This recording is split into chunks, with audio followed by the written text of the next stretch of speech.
There we go.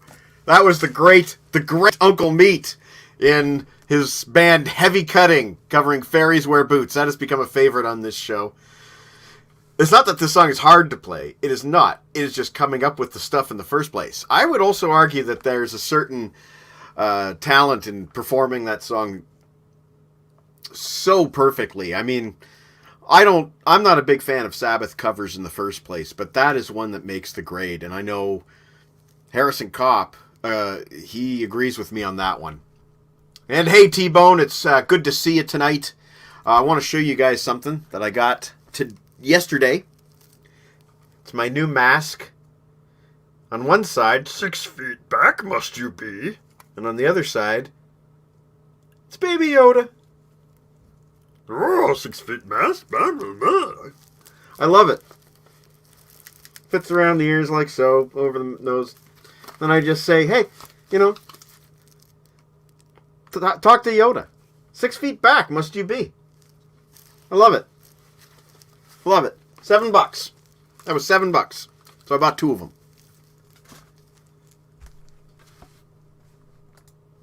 Sarkasim is in the house tonight. Ozzy definitely had a real talent for the blues, but yeah, that is true. And, all those guys, they grew up singing in church and whatnot. We have Kevin with us tonight as well. And we have some Nespresso, and I cannot remember nor pronounce the name of this brew. But I do have a couple of announcements to make. I have booked a guest for May 28th. And for people who caught the Easter show, this will come as no surprise, but we have officially booked on May 28th. If you are a fan of the Four Fucking Horsemen, and you are going to love the May 28th show, and we have Dave Lismy from the Four Horsemen in the house. I'm very excited to talk to Dave. I will be with my a first-time co-host, which is my buddy T-Rev, who has seen the Four Horsemen not sure how many times, but I know he saw him at least once with Ron Young, and I'm pretty sure he saw him with Frankie Starr. So psyched to have Dave Lismy on the show May 28th. I have been a Four Horsemen fan since they dropped their very first single, Nobody Said It Was Easy, back in the fall of 1991. Next came Rockin' Is My Business and Business Is Good. And the third single, Tired Wings. All 3 essential tracks. Bought the album. Loved the album. Then T-Rev, a few years later, says to me, the Four Horsemen have a second album and it's pretty darn good. And I was like, really? Second album and it's good? He's like, yeah, Frank sings a little different. He doesn't scream as much on it, but it's really good. And that album's called Getting Pretty Good at Barely Getting By. And it's fucking great. One of the tunes from that album, called Back in Business Again, made it onto the soundtrack for G.I. Joe Retaliation. And it's featured quite prominently in the film, which is unusual considering that the lyrics are basically about the Four Horsemen coming back and kicking all the grunge rockers off the scene. It's very specific about that, because we're the Four Fucking Horsemen, back for a second time. John T. Snow is in the house tonight. To go from Electric Funeral and Into the Void to stuff like Sleeping Village to Fairies Wear Boots. So very underrated. John T. Snow. Four Horsemen, hella rock. But the first album, yes, but if you have not heard the second album, it's way more like Southern Skinnerdy. And hello, Heapster69, good to see ya. Why don't I bring on my co-host for this evening? He's got his own announcement to make, actually, about a future show. So let's run the intro and bring on the next co-host.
I screwed that up. I totally screwed that up. Oh well. Hey Deke, how you doing, buddy? I'm good, man. How are you? I'm great, thanks. Good. I was just saying to the fans, because you do have fans, as you can see. I was just saying that you've actually booked another guest as well after Dave Lismy. Yes, yes. Name's Robert Lawson, and he's written a fantastic book on the whole discography of Cheap Trick. Did a book on it. I picked it up through Amazon. It was a great read. I shot him a message on Messenger, tell him, I'm really enjoying all this facts. Like, he went right into the deep dive on everything. And he said, yeah, man, if you ever want me to come on for an interview and talk rock, I'm game. So I shot Mikey a message saying, hey, man, this one fell into my lap, so let's do it. So he's coming on June 18th, I think. So yeah, that sounds about right, because you're otherwise occupied on June 11th. Yeah, that's the boss's birthday, so I'm off the grid, man. Yeah, that is, I guess, maybe the one day a year I'm not allowed to have you. Shit, but yeah, it'll be fun to have him, because he knows a lot about Cheap Trick. So, and we can kind of geek out on it and just talk music, right? Yeah. And I think he also wrote a book on Nazareth's discography, as well as he has a new book out, and he did the full discography of the Guess Who. So we'll let him promote those books, but my main focus and Mike's will be obviously Cheap Trick, which ironically is one of our first guest of the evening's favorite band. So yeah. There were so many things we didn't get to ask him about last night. I wanted to ask him about another one of his favorite bands, King's X. Yeah, Soho opened for them. Ah. Yeah. Didn't you just get that book, Deke? I believe he did. Yeah, I did on Monday. Yeah, I just went right into it. Now, you're more of a Cheap Trick expert than I am. I've got the Sex America Cheap Trick box set, though, which is that's a great starter's kit right there. Yeah, it is. And everybody out there has a Budokan, right? So join us. Yeah. It's just a matter of which version of Budokan you own, whether it's 1 disc, 2 disc, 3. Oh yeah, well that's the one I got. I got the original vinyl, and then I bought I think it was the 30th reissue, and so yeah. I'm gonna put Jon Snow on the spot right now. When we do the Cheap Trick talk, Jon Snow, you must submit a video question for the author. You must. That's an obligation. I've now put it out there on the internet, and that's not going away. So, sorry about your luck, bud. Oh, and while we're talking about guests, we may as well remind folks that on May 7th, do I have that right, John? John T. Snow and I will be interviewing Paul Lane, which I'm really excited about as well. I have his Stick It in Your Ear CD, and it is freaking great. It's a great record. It is great. And there's that whole Vancouver connection, which, I don't want to talk about it too much because that's the Snowman's deal. Yeah. But, you know what? That'll be worth hearing what he can dig out of Paul on that whole scenario of working with Fairburn. And, that album, I think it was just timing, but I don't want to say anymore. I don't want to steal it. Well, I will give you one spoiler, which is that John shared with me that Paul is open to talk about just about everything. Mm-hmm. Just about everything. So, it's an open field. I'm really excited to talk to him. I was new to this album, and it's great. It's absolutely great. And now we are just awaiting on the arrival of our special first guest for this evening, Mr. Andy, Earl of the Eighth Notes, Curran of Coney Hatch, coming back to do his second appearance tonight. Hopefully with a better connection. Are you communicating with him on the side there? As of today? Yeah, I just wondered. I noticed you glancing away. No, I'm just checking to make sure he doesn't shoot me a message about anything. I sent him the link that you sent me the other day, and he just asked me on Wednesday to confirm the time, which I told him was right now at 7. So I'm sure he'll be shortly. So he's on it. Okay. If the link doesn't work, I'm sure he will be quick to tell us. Well, you know what, Mikey? I went through the email that you sent me with the link, and that's how I got on tonight, and it worked fine. Awesome. Yeah. Awesome. So we are ready. And I guess basically where we left off last week was we were just starting to talk about Soho 69, which is 93? 93, yeah. Right. So I guess that's where we will try to pick up. Yeah. But yeah, and I think my last question to him was, I wanted him to bring the band to Thunder Bay, and it never happened. So, like, what happened there? And he said it was a great story, and then right. Yeah. Then we lost it. Yeah. That's right. So hopefully we can pick up at that point. Yeah.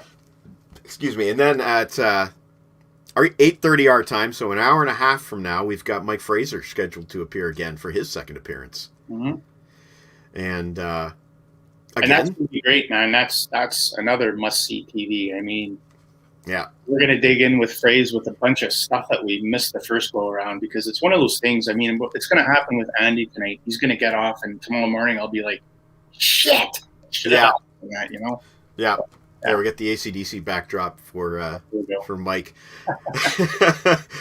Yeah, we had a great time when we talked to Mike last time as well, and apparently Mike and Andy know each other too, so that's an extra bonus. So yeah, it's like doubleheader Friday. Yeah. Now I don't think they've ever actually worked together on I don't think their names have ever appeared together on the same album, as far as I know. No, but they're all intertwined in the industry, right? So I'm for sure. And they're both great guys, so that's a no-brainer right there. We have a question from T-Bone. Yes. Well, that question. Yeah, sorry, he asked that question last time. We didn't get to it, and I wanted to ask him about Dan Gallagher myself as well, because he was very close with Dan, and Dan's a Canadian icon. He's actually in the Leisure World video. Dan Gallagher. That's right. Yeah. Dan like, Gallagher, rest in peace, man. He was awesome.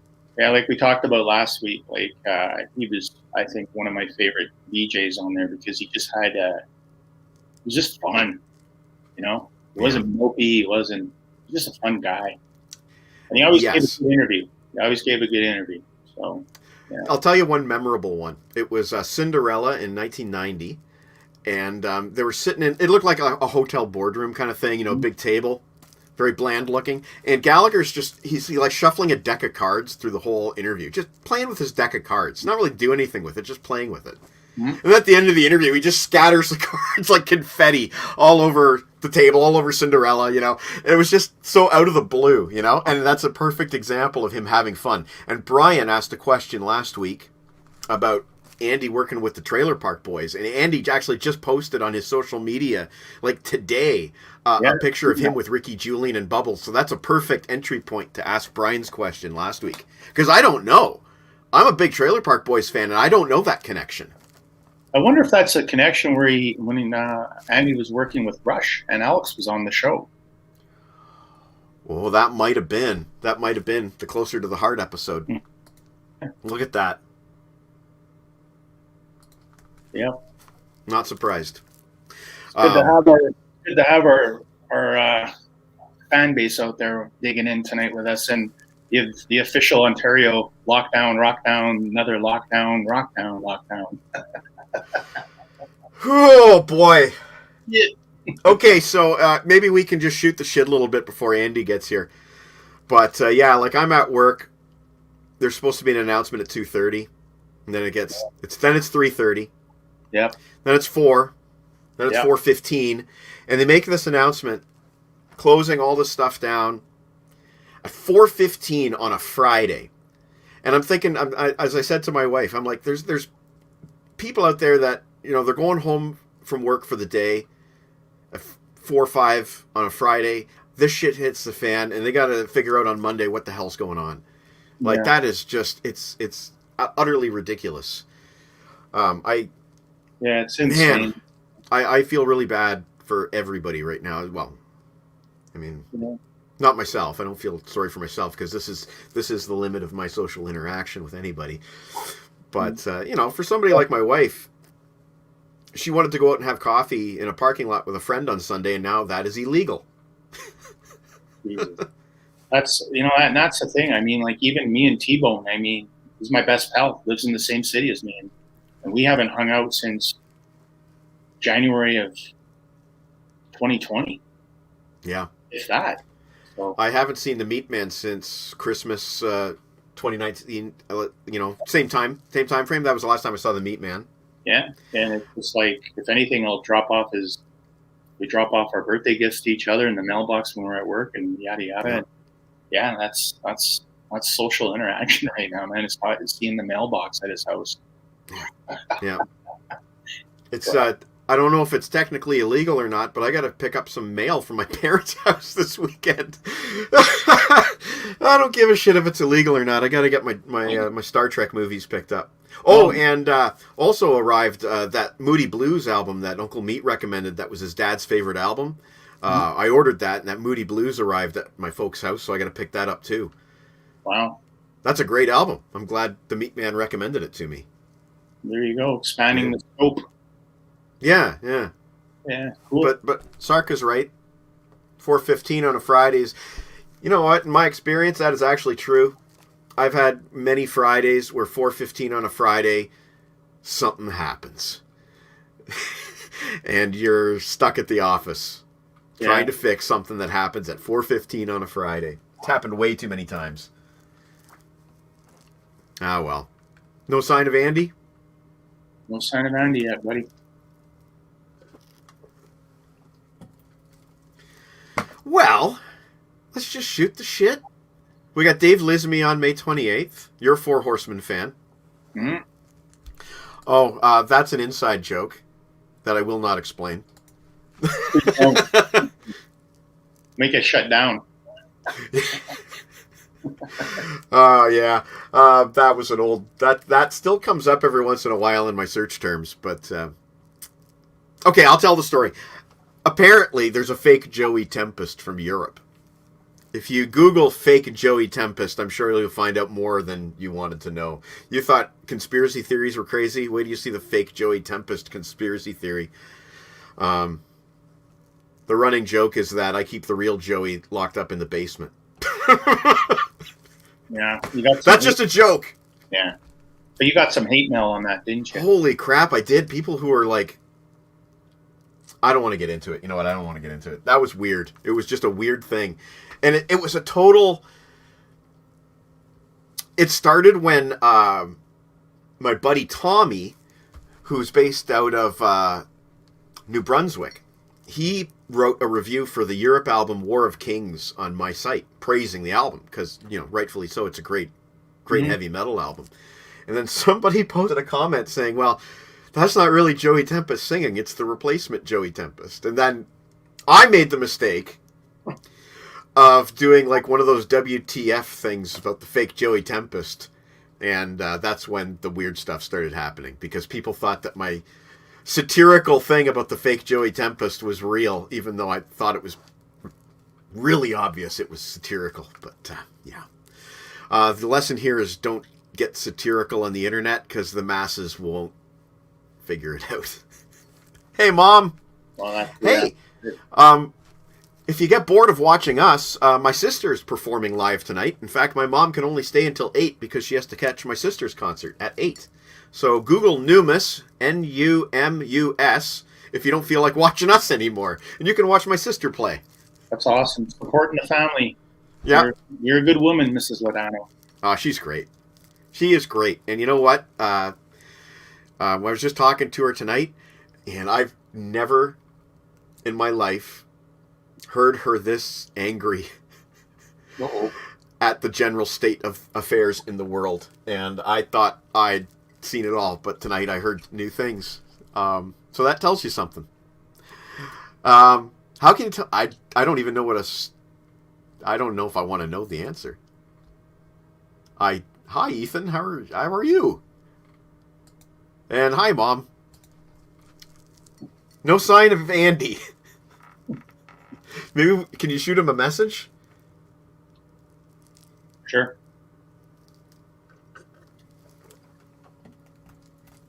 I hope he's all right.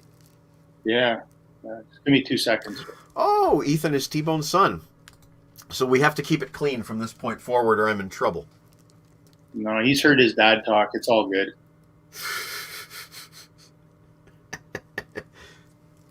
Well, that's the kind of dad I grew up with, that's for sure. I hope not. I hope Andy didn't forget.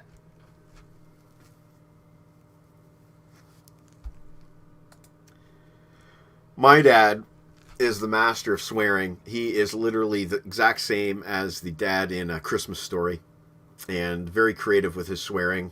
I could tell stories, but we won't. Yeah, still, I don't want to corrupt the minds of the young. It's not what I'm here to do. We're here to rock the minds of the young. That's it. The wild and the young. The wild and the young. Sorry. I got my arm brace on. That's pretty metal.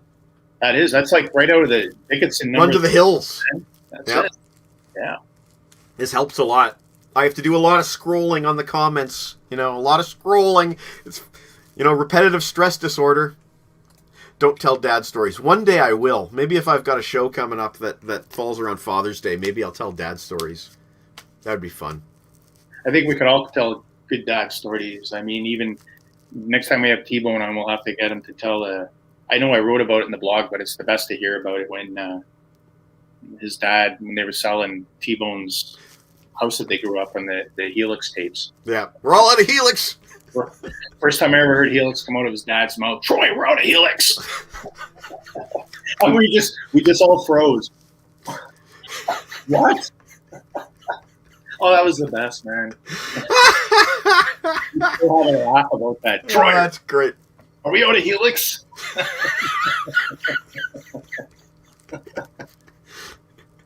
Oh shit, that's pretty funny stuff. Oh, he said he just got home. He apologized and he said he's going to be logging in as soon as possible. Well, we apologize to the viewers, but it's all good because Andy is extremely generous with his time because, I mean, he doesn't have to do this. This is his second. Now, okay, I'll kill some time by commenting on what Ethan just said here. I just finished watching tonight's episode and I loved it. Mm-hmm. I'm going to do a spoiler-free chit-chat here. There's a new character, and it is an actor that you all know, and it is not leaked before this point, and it's very exciting. I really liked that. There's a lot of stuff that goes down with the Shield, and I was very satisfied with the way that all went. And there is a post-credit scene that you must see. It's the first time in this particular series that we have had a post-credit scene on Falcon and the Winter Soldier. So, watch through the credits, see the big post-credit scene. That's my spiel. There you go.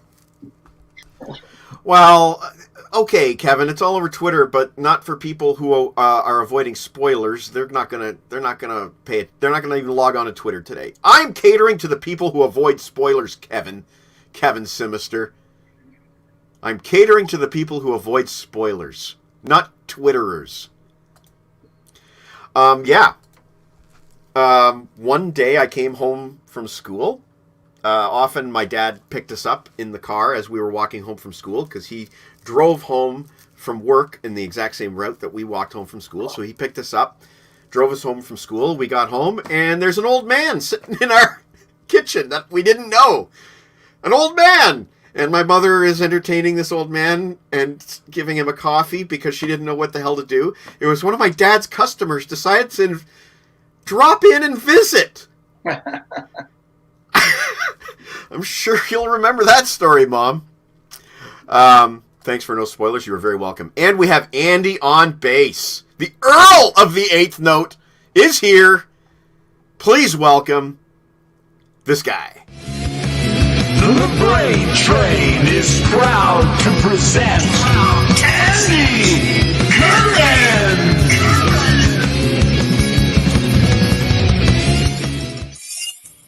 Wow, that's quite the intro, boys. Thank you. That was our own in-house Paul Schaefer. He goes by the name of T-Bone. Yeah. Well, I was a little late because I wanted to, say that I wanted in spirit to tell you that, right? And then I have my official Coney Hatch koozie. That is cool. Is that available in the store? Those are available on the Coney Hatch store. Yes, they are. And I want to tell you, gentlemen, that I figured out what the glitch was last week. Was my Bluetooth in my car. Hated you guys.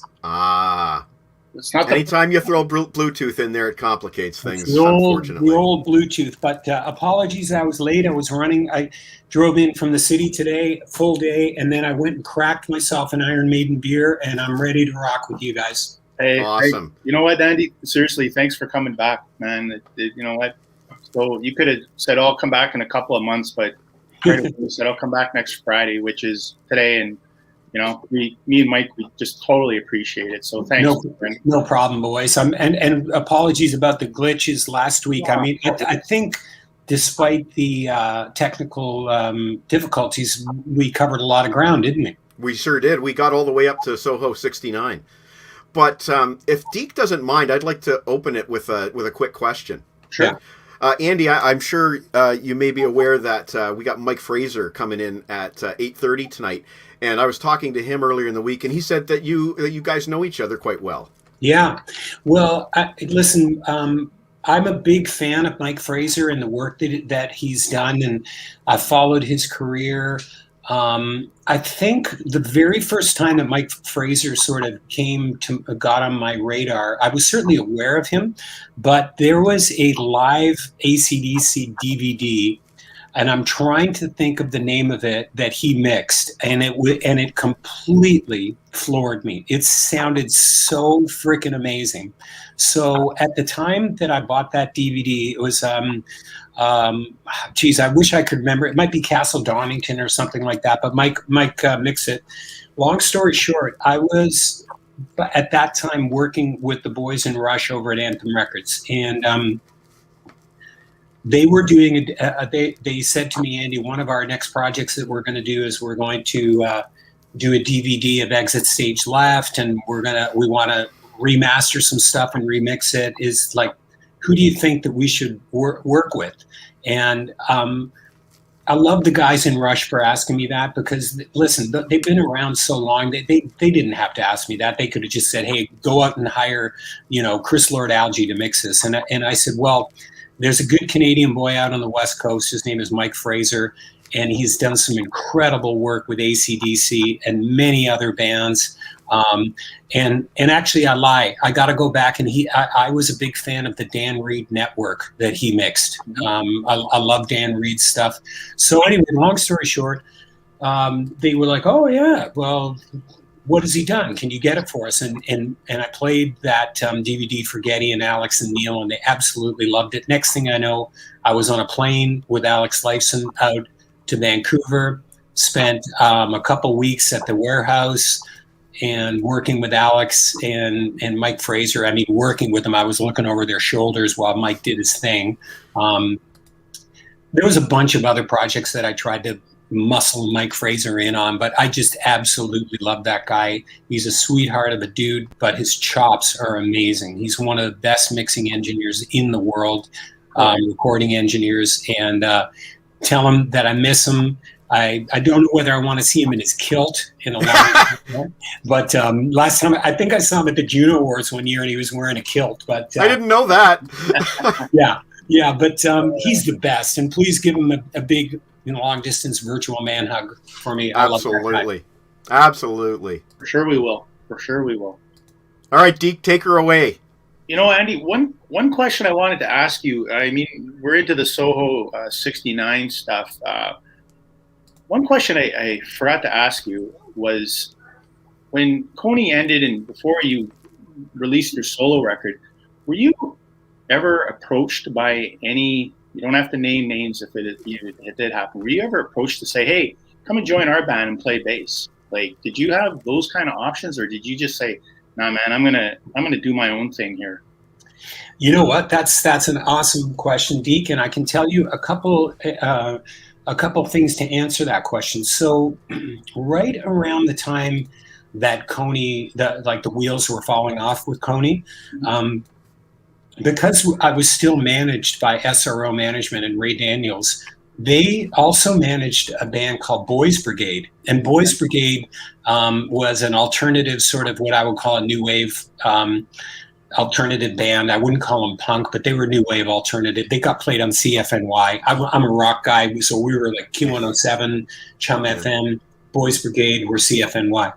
Anyway, Boys Brigade broke up, and Malcolm Byrne, who was their lead singer and sort of main songwriter, was doing a solo record.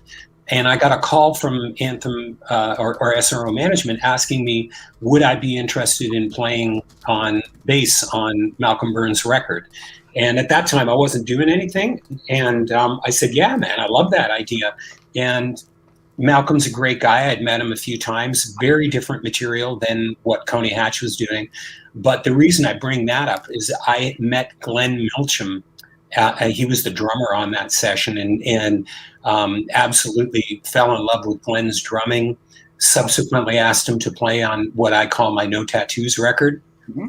And Glenn and I hit it off immediately. But the other interesting one that I'll tell you was we were signed to Polygram, and in New York City was the main office, and I had made friends with a few people there. And right around the time of Coney, around Friction, and when they found out that we were dropped, I got a call from one of the girls at the office asking me if I would be interested in flying to New York City for an audition. And I said, well, that depends on who the audition is. And she said, have you ever heard of a female vocalist by the name of Doro? And I said, of course I have. And she said, well, Doro's heard of Coney Hatch, knows you guys aren't doing anything. They'll fly you over for an audition. And I thought, what the hell? I'm not really doing anything. Deke, it wasn't on my radar to join another band, but I was like, okay, I'm in transition here. And I love New York City. So it was a free trip to New York. So anyway, so that story is an interesting one because I just assumed that I was going into a situation where there was a rehearsal hall where there was a band, and I learned. They sent me some music to learn, and so I came prepared. Like had learned 3 or 4 Doro songs, and I get a cab to this rehearsal hall, and I show up, and there's just a drummer there. That's it, just a drummer, nothing else, no Doro, no nothing. And I say to the drummer, hey, dude, what's going on? Andy Curran, yeah, I'm the drummer for Doro. Where's the rest of the guys? Oh, they're not coming. I go, what do you mean they're not coming? I said, this is really weird. And he's like, yeah, I know, oh, and then in walks Doro. So I didn't even have a chance to find out where the hell the rest of the band was. So her English at that time was not great, and she had a manager who was translating, and they're talking to each other in German. They're going back and forth, and they're whispering back and forth. And I was like, hey, what did Doro say? And he said, well, Doro would like to thank you that you came, but she's very concerned because you're very tall. And I'm like, okay. And she was like a little pipsqueak, like 5 foot nothing, right? And they said, okay, so go ahead and play. And I'm like, play what? Where's the rest of the band here? And the guy said, oh, Doro just wants to hear you play a couple grooves with this drummer. And but listen, guys, it was a bizarre audition because we never played any full songs. We did a couple up-tempo grooves, and I was just like jamming on stuff. And anyway, they thanked me and sent me on my way home, and nothing ever happened. And I think I didn't get the gig because I was too tall. Wow. You had a good time in New York City. Yeah, I'm sure you did. So is that information that's known out there? This? I don't think I've ever told anybody about other than some of my friends about. Email Olivier at Sleaze Rocks. Get on it, buddy. I mean, Deke is looking under every rock here, dude. You're the first guy that's ever asked me that. But that was then, and this is now. I didn't lose any sleep over it. I wasn't sad that I didn't get the opportunity. There was another really cool opportunity that came up when I had my So I'd already got the Andy Curran solo record out, and as you guys know, I or may not know, but we struck up a really strong friendship with the boys in Iron Maiden, and I still stay in touch with them. Steve Harris is honestly one of my oldest, dearest friends. I'm not just name dropping, like, you know. We're very good friends, but I also, in going to so many Iron Maiden shows, I struck up a friendship with Adrian and Dave and Nico and Bruce as well. But I ended up getting a call from Iron Maiden's management, and this is after my record is out and we're already on the road and everything. And they said, "Hey, Adrian Smith is putting together a band,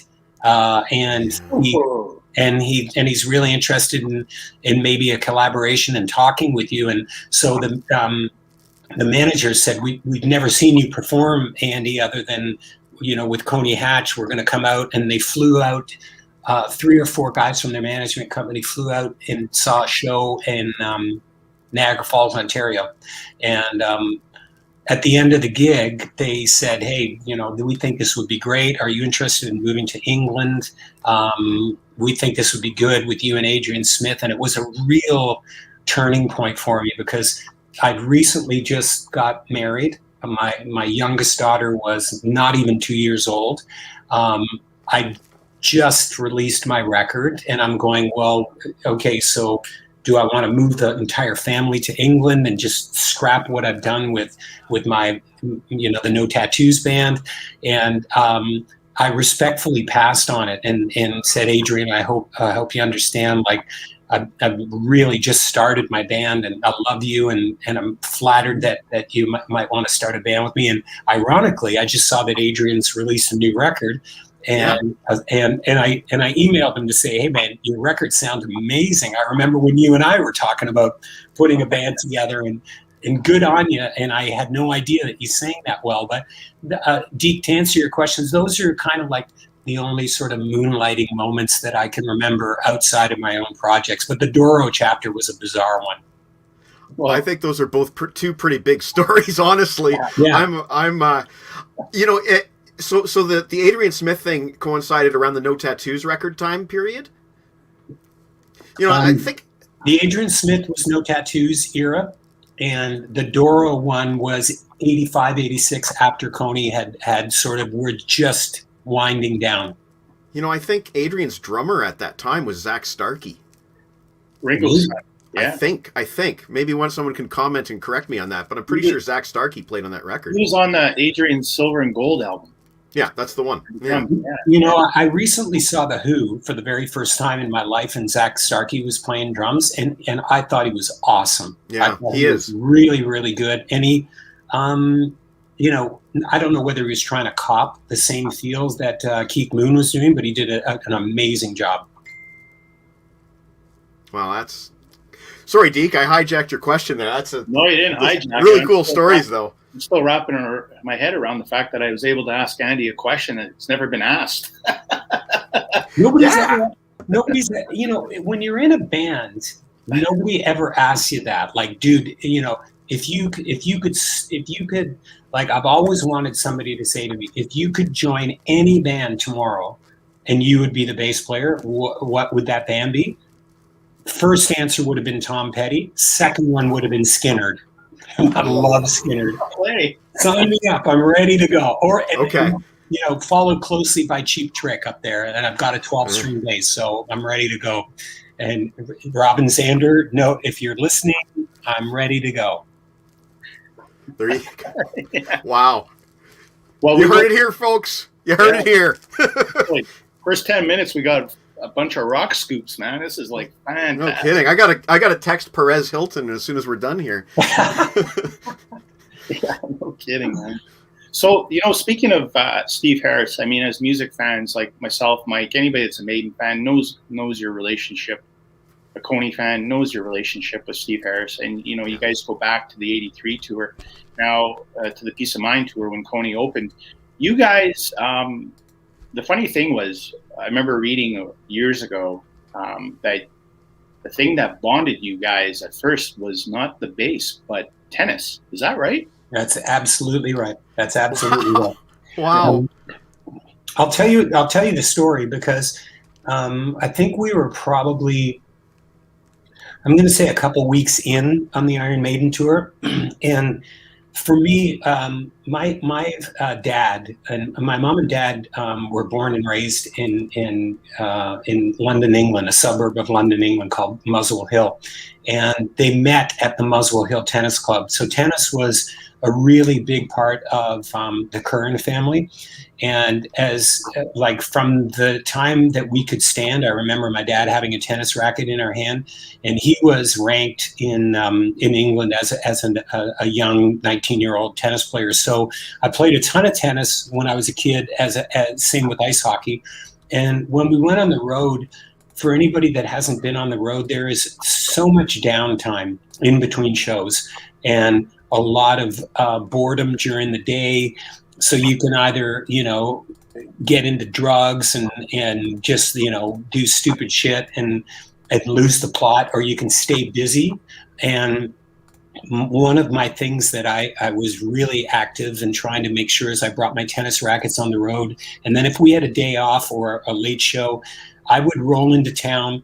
I would make some inquiries if there was an indoor tennis facility, and then I would call up and I would say to the pro, listen, I'm not a pro, but could I book a tennis court? Could I have a hit with you? Somehow that story about me having my tennis rackets on the road, maybe somebody in the Iron Maiden camp saw me come in with my tennis rackets and stuff one day and told that to Steve, and he marched in the dressing room and he literally did one of these. Which one of you guys is the tennis player? And I was like, right here. And he, in that thick, you want to play tomorrow? We'll play again tomorrow. I'll book the court, we'll play. And so I was told by the Iron Maiden guys, the very first game that Steve and I played, I beat him. And he's a super, super competitive guy, does not like to lose at anything. And that news went through the Iron Maiden camp, and everybody was like, I heard you beat Steve today. I heard you beat Steve today. So it was this thing where, okay, we're going to have a rematch in the next city, and the next city, and the next city. That tradition of Steve and I carried on well past when Coney was off the tour. He'd come to Canada. He'd say to me, dude, can you fly out to Montreal? Come in a day early. Let's play some tennis. Oh, hey, do you want to come and meet me in Nashville? Come to Nashville. Let's play some tennis. So there were so many times after Coney finished touring with him that I would just take some time off and go meet Steve and go play tennis with him.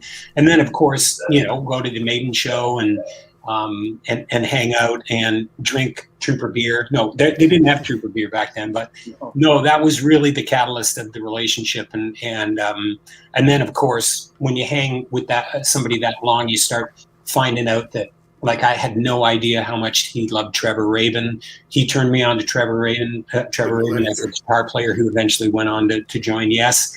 I remember Steve Harris giving me a Trevor Rabin cassette saying, you need to check this guy out. And I was like, who the hell is this guy? And it was a solo record. We share a lot of the same taste in music, and that's boiled over into him. One of the crazy things was when Coney Hatch just played with British Lion, and Steve was playing nickels and dimes with his band. They actually played nickels. British Lion played Nickels and Dimes live, and he loved that song. And I was like, wow, this is crazy, man. Well, hey, that's a good friend. I got to look on YouTube for a bootleg of that. Yeah, for sure. Yeah, they did a pretty good job of it. Oh, that's awesome. Wow. But that's, well, like you said, like me and Mike and a bunch of us, we're all Maiden fanboys as well. And we know, like, Steve Harris's drive and commitment to all things Iron Maiden. I mean, I've told Mike this, I've been fortunate enough to catch their last 3 tours. Mm-hmm. And every single show, even though they're a few years apart, there's no dip in the level of their performance. I mean, they show up and they give it all. I mean, bring in a plane as your prop in the first song. I mean, it was such a mind blower. I mean, they go all out, and he's always stood his ground, and you know what? I think that's what I respect about him. Yeah. You know, I would agree, Deke. I would have to say, and there's not too many bands that I can say this about, but I would have to say that the last time Maiden came to town on the tour that you're talking about, and I said this to Steve because, I think he respects my opinion. And after the show, he'd always come and go, "Mate, what did you think of the show? What did you think?" And I said to him, by far, this is the best Iron Maiden show I've ever seen in my life. The production, Bruce's voice, the way that how tight the band was, the set pieces, the set list, the song selection, like that just incredible. At like they're not young spring chickens, these guys, and you would think that I would say to you, well, the Peace of Mind tour, that's when Maiden were at the top of their game. I think this last tour surpassed any tour that I've seen Maiden. And anytime they came to Canada, I was invited out, carte blanche. Andy, here's your all access pass. You're part of the family. Go wherever you want. And the kindness that the whole camp has extended to me is amazing. But I've got a pretty good vantage point that I've seen almost every Canadian tour, and I agree with you, Deke. The last one was by far the best one ever in my mind. And I can remember seeing the very first time Iron Maiden came to Toronto at the concert hall with Paul Di'Anno. Oh, wow, that's cool. Yeah, that would have been the Killers tour, right?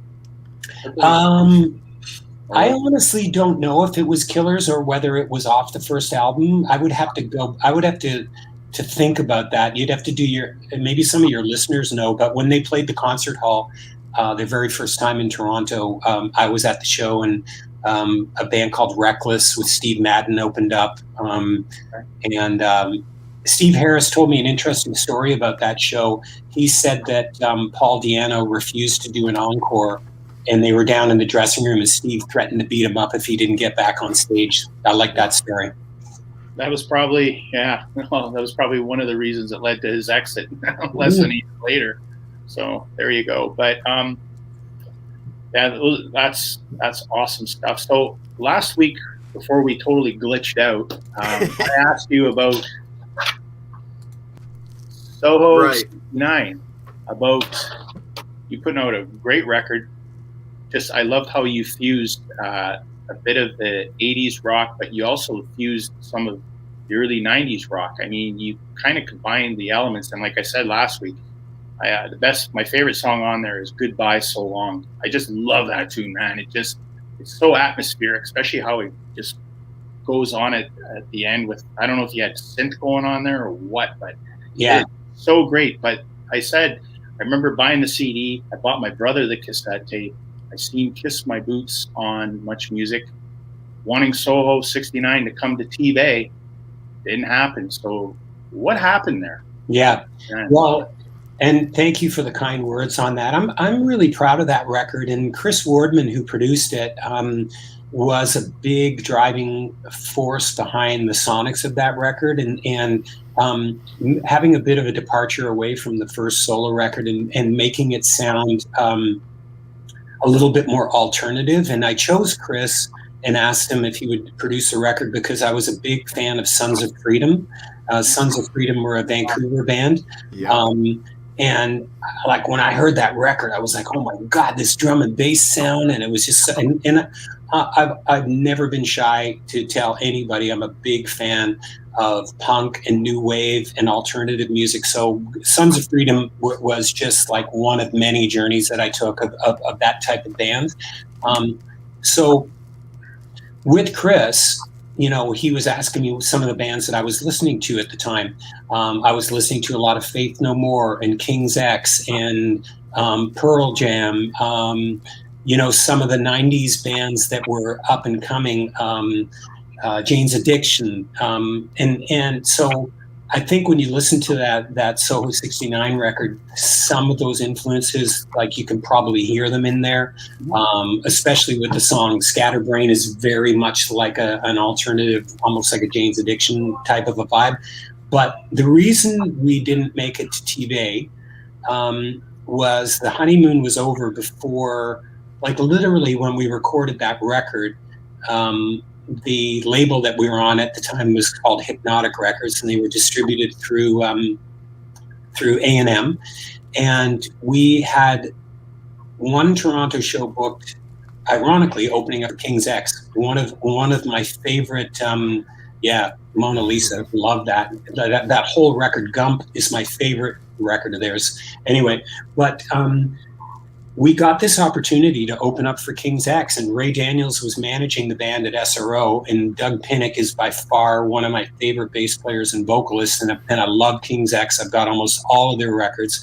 So the opportunity to open for them was just like, oh my God, are you kidding me? Yes, we're in. And we had a whole string of dates offered to us, not with King's X, but to go all the way across the country, as I did with the No Tattoos band. And I went to the label, and part of the contract was that they would help promote the record. They would pay for a video, which we did, Kiss My Boots, and then the tour support to help us get across the country. And they said, yeah, no, we don't have any tour support. And I was like, well, then I'm not going on the road. I'm not going to, I said, here's the deal. You call me up when you're ready to promote the record, and I'll put the band back out on the road, but I'm not going to go slog around and play for $25. We're going to lose our shirt. And there's a lot of money involved in a road crew and a vehicle and getting like all the stuff behind the scenes that a lot of people don't know to get your band across the country. So I can tell you, which I've never spoken about on interviews, again, another exclusive, they totally reneged on pretty much everything. That contract wasn't even worth the paper that it was written on.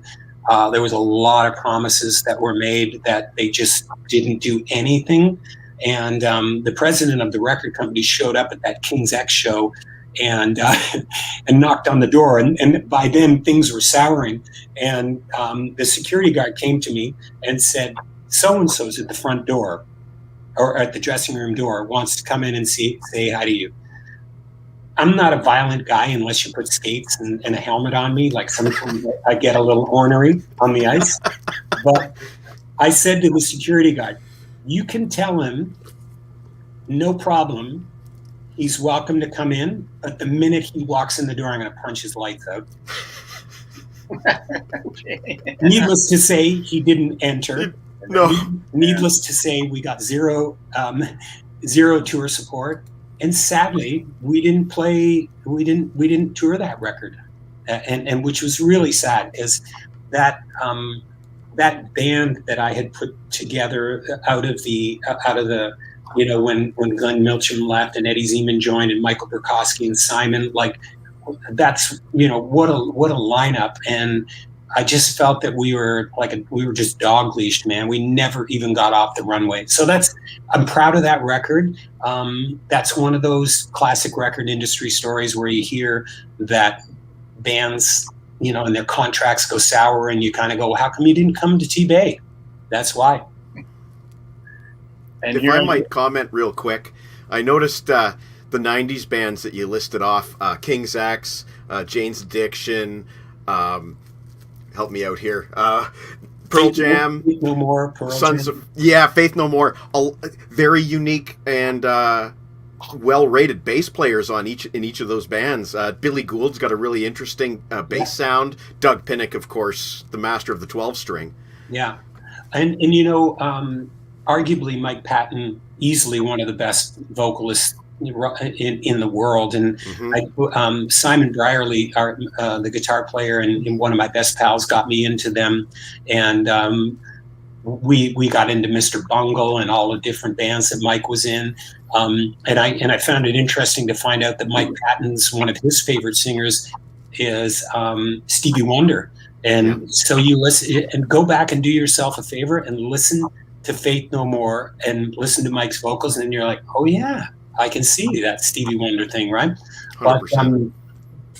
But listen, I told you guys last week, I'm a huge music fan, and that's first. Then comes a musician, then comes all the rest of the stuff. So I'm out there listening to as much music as I can, and I love discovering new bands. And at that time, those were the cream of the crop for me. Pearl Jam was in there, Soundgarden, Temple of the Dog, all of those, man. Loved all of those records. So, We have very similar taste.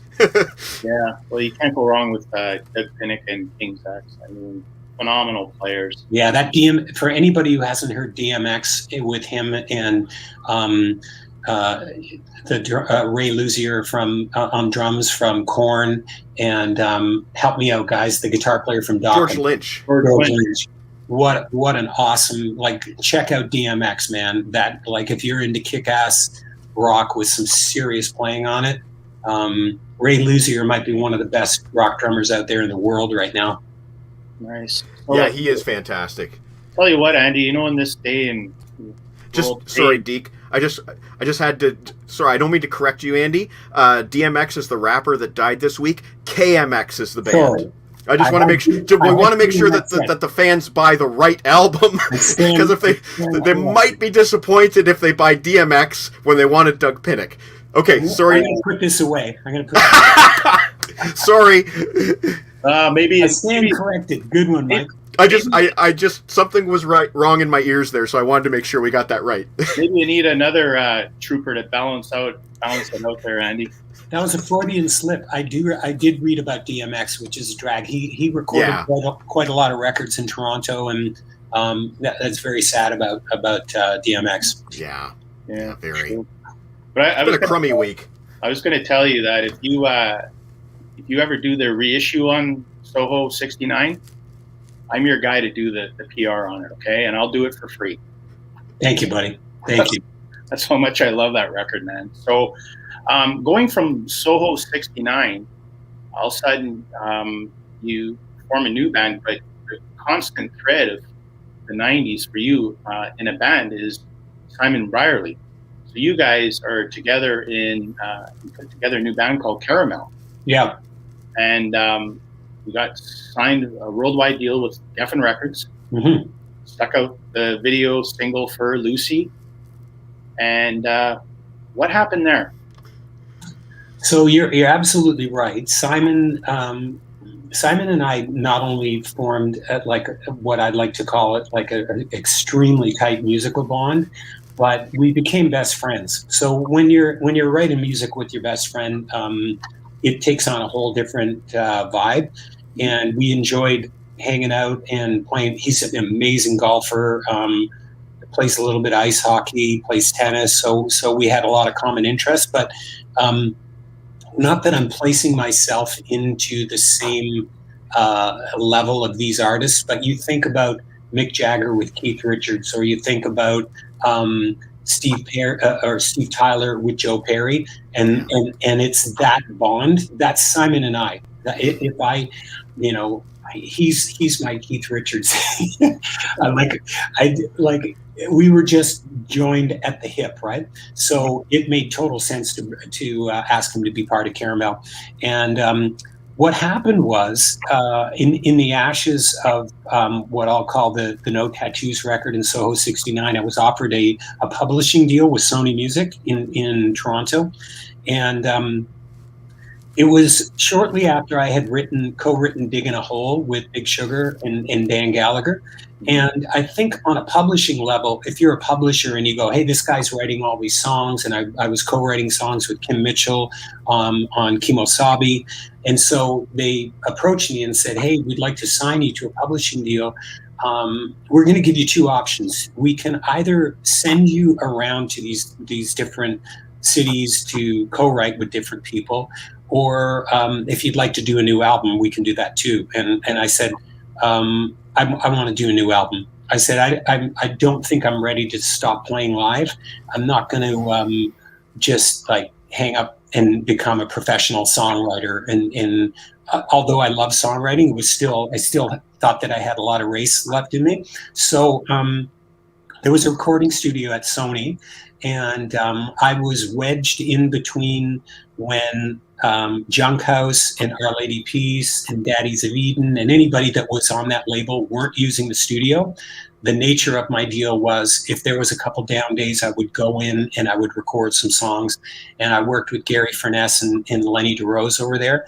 That frickin' album was the bane of my existence. It took 3 frickin' years to make. I've never spent that long making any record. And that was because I literally had to, the nature of the deal, I couldn't really afford to finance the project. So I had to get into the studio when other people weren't. And interesting story at the end of that. I kind of figured, okay, I'm a Sony publishing guy, but I'm in the Sony Music building. And I said to those guys, you got to play the record for Sony Canada. Hopefully they'll sign a deal. And that was literally under their noses for 3 years. And I had a meeting with their A&R guy. I won't name any names. And he said, yeah, your record's pretty good, Andy. If you can go out and get a US deal, we'll sign you. And I thought, whip-de-fucking-do. You and every other label in Canada would sign me. If I can go get signed in the US, I don't need Sony Canada for it, right? Yeah. So my manager at the time was a guy by the name of Doug Dombrowski, and the company was called Could Be Wild in Buffalo. And they said, we don't need these guys. What we're going to do is we're going to sign you to a little imprint. We will we're going to service rock radio in America. We're going to press up a little indie CD. It's going to be on our little label called 41 Records. And if you're into it, Andy, we'll go send it out to every single radio station in the US and see if anybody likes it. And I thought, well, this is a better plan than sitting on my hands. So we pressed up literally an independent record of Caramel. And guys, I don't know what the hell happened, but lightning struck. That song, Lucy, went top 10 in about 4 different markets in the US. If I recall, Milwaukee was on there, Boston. There was a few other, it's a while ago, boys, so I can't remember. But anyway, some smoke started happening. And next thing I know, my manager calls me and says, hey, you got to book a gig. Geffen Records are really into this record. They've heard it. We've sent it to them. They are flying to Toronto to see the band. And guys, this all happened within the matter of 2 weeks. I called my pal Ralph James, who's the agent for Nickelback and many other really established Canadian acts. And I said, Ralph, can you get me a gig in downtown Toronto? He said, Andy, I can get you a Sunday night at the Horseshoe. I was like, I'll take it. So the A&R guy, David Simoni, flew in from LA. We played, we did a rent-a-crowd. I called all my friends. We packed the Horseshoe. On a Sunday night, we played a set, Caramel. And 2 days later, Geffen signed the band worldwide to a deal. Wow. Nice. The shit hit the fan at Sony because they went, wait a second, what happened? It was almost like they literally scooped the band out from underneath Sony. Again, another kind of one of these moments for me. It happened when I left Coney Hatch, and everybody thought that, what's Curran going to do on his own? Well, I guess I showed everybody. I put a band together and got a couple Juno nods, so I was pretty happy with that. Yeah. But then, the Caramel chapter was like, okay, Sony Music Canada. I sat underneath literally in your building for 3 years, and SFA happened. Geffen came in, signed it. Similar, but nowhere near as nasty. The chapter with Geffen was over before it started. So we got a really nice advance. We went out on the road. We did some dates with Stabbing Westward and Creed and Brother Kane. Nice. And sadly, Geffen Records was absorbed by Universal Records. So all of the people that were responsible for signing our band, they all got fired. And honestly, guys, I think within 2 months that whole thing was over. So it rocket rides straight up, and we ended up at the point of Geffen sort of, coming and being kind of separated, and everybody, they kept Rob Zombie and they kept a couple of acts, but they dropped every single other act, including Caramel. I'm going to say that if I recall, we were on close to 200 radio stations in the US. Wow. with Lucy and Caramel. We had a couple tracks like "Feels Like a Sunday" that was slated to be in the next single, and the rocket ride was over, and I was like, okay, here we go again. This is like deja vu, right? But I'm proud of that record, and that by far was the biggest record deal I signed in my life. Wow. Well, I have to say, "Summertime's" a great track on there. I always thought, when I listen to some of these records, I always like to play, hey, what would I release if I was that guy at the record company? I would have went with "Summertime." Well, and thanks for saying that, Deke. And it's funny, the producer at the time, I really pushed hard for "Summertime." He's like, nah, you know what, dude, that's like your old hard rock roots. We got to, if you're going to compete, we got to be alternative. We got to be this. And I was like, screw it, man. We're putting "Summertime" on there, man. And that to me, that's 8-string bass. That's like Doug Pinnick. That's very much a King's Xe vibe. And one of my favorite stupid lyrics that I ever wrote in my life was "drinking water from a hose." I used to do it when I was a kid. How many, I'm showing my age, but I'm talking about "Summertime." You go out the back. We both did too, right, Deke? We all did, yeah. I just got a quick follow-up question here from T-Bone. You anticipated his question regarding digging a hole. Yeah. He wants to know if you ever wrote another song with Dan Gallagher. Danny. So Danny and I met at Much Music when my a couple of my videos were getting some serious airplay. "License to Love" and "No Tattoos," and he was the host of Power Hour. Yes. And it was one of those things when you meet somebody, you just instantly click with them. So we became best friends. I went on multiple times. I think he had me on speed dial. Whenever anybody canceled over at Much Music, he would go, "Hey, Drew, I need you down at Much Music. So-and-so canceled. I need you to come and play table hockey," or we're going to the Harborfront Hilton. We're going to do a love-in like Yoko and John, and you're going to get in bed with me. And I'm like, yeah, okay, no problem. Right.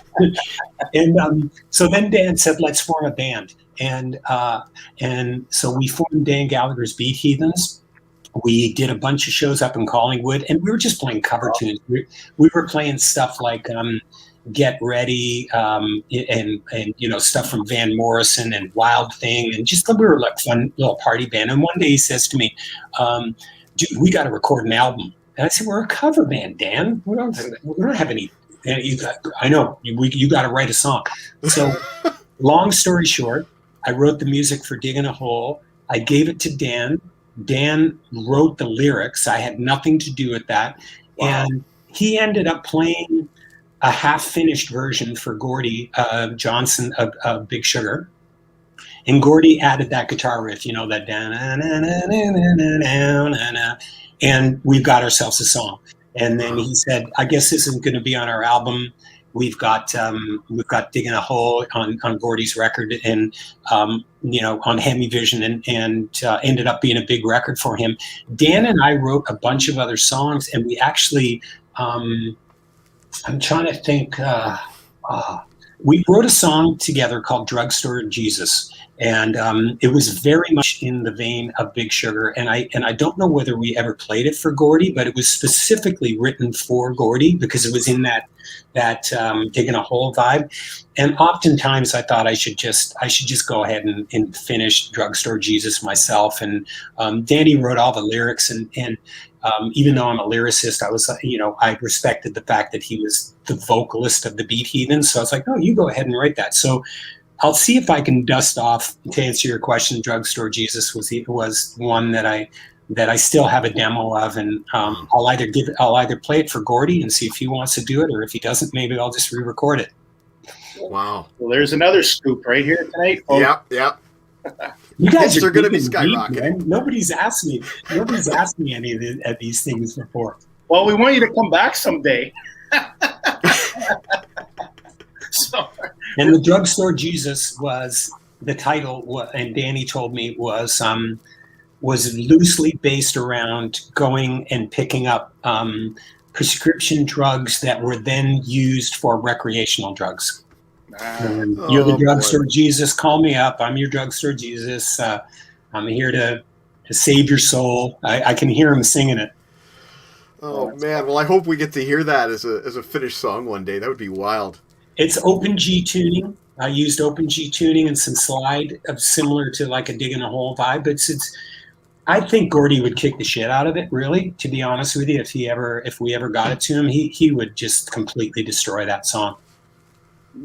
That's in a good cool. way. That's cool. Yeah. So, Mikey, is there something you want to ask before I think I just did. Hey, but Well, you know what, guys? I'm going to do a shameless plug and tell you that that Caramel record and the Leisure World record never ever made their way to any of the digital platforms. They never made it. And had a lot of my friends that had that CD and were like, "Dude, how come I can't ever find Caramel on Spotify or Apple or iTunes?" So I probably about a month or two ago, I finally got those records up there because I got sick of my buddies asking me why don't they were sitting in my closet at home. They weren't doing me any good. So I did a deal with a company in Nashville called Symphonic Distribution, and they agreed to put that music up there. So if you go to Spotify or Amazon or Apple, you can finally find the Caramel record and the there you go, and the Leisure World record. And I have to, before you ask me any questions about Leisure World, I'm going to go on record as saying, by far, the record that I am most proud of in my life was that record. It's one of the best kept secrets in the world, but I had so much fun making that record. I still love the songs on that. And it's strange for an artist to say that your own songs give you goosebumps, but there are times when I listen to songs on that record and I actually get the hairs are up on my arm because I'm just so proud of that record. Well, I'll tell you what, I mean, no secret here that, me and Mike and a bunch of other people, we follow you on Instagram and Twitter and Facebook and stuff. So I noticed right away when you said, hey, these two digital releases, they're dropping. Like I pounced right on them. And I have to say, like, I bought Caramel back in the day on CD, and the Leisure World, I mean, considering I'm a pretty huge fanboy of Coney Hatch and what you've done, I totally missed the boat on it. So to me, it was like a whole new release. And the thing that I was surprised about, that you had Drug Plan, Leisure World, and Trailer Park. You had a band with basically 3 names. Yeah. Right? Yeah. So I see on the Rock Paper merch page that and Mikey's gonna buy 2 copies because this is how he rolls. So in your Drug Plan, you have 12 songs. Yep. Right? And then right beside it is Leisure World, which has the same 12 songs, but 7 bonus tracks, Mikey. Uh-oh. Well, there you go. That's what I go for. The 19-song album. So, Andy, I have to say, I really did a deep dive into it once you put it out on the digital platform. And you're right. It's a very great record. I almost find it, to me, when I listen to it, a mix between King's X and at times Cheap Trick.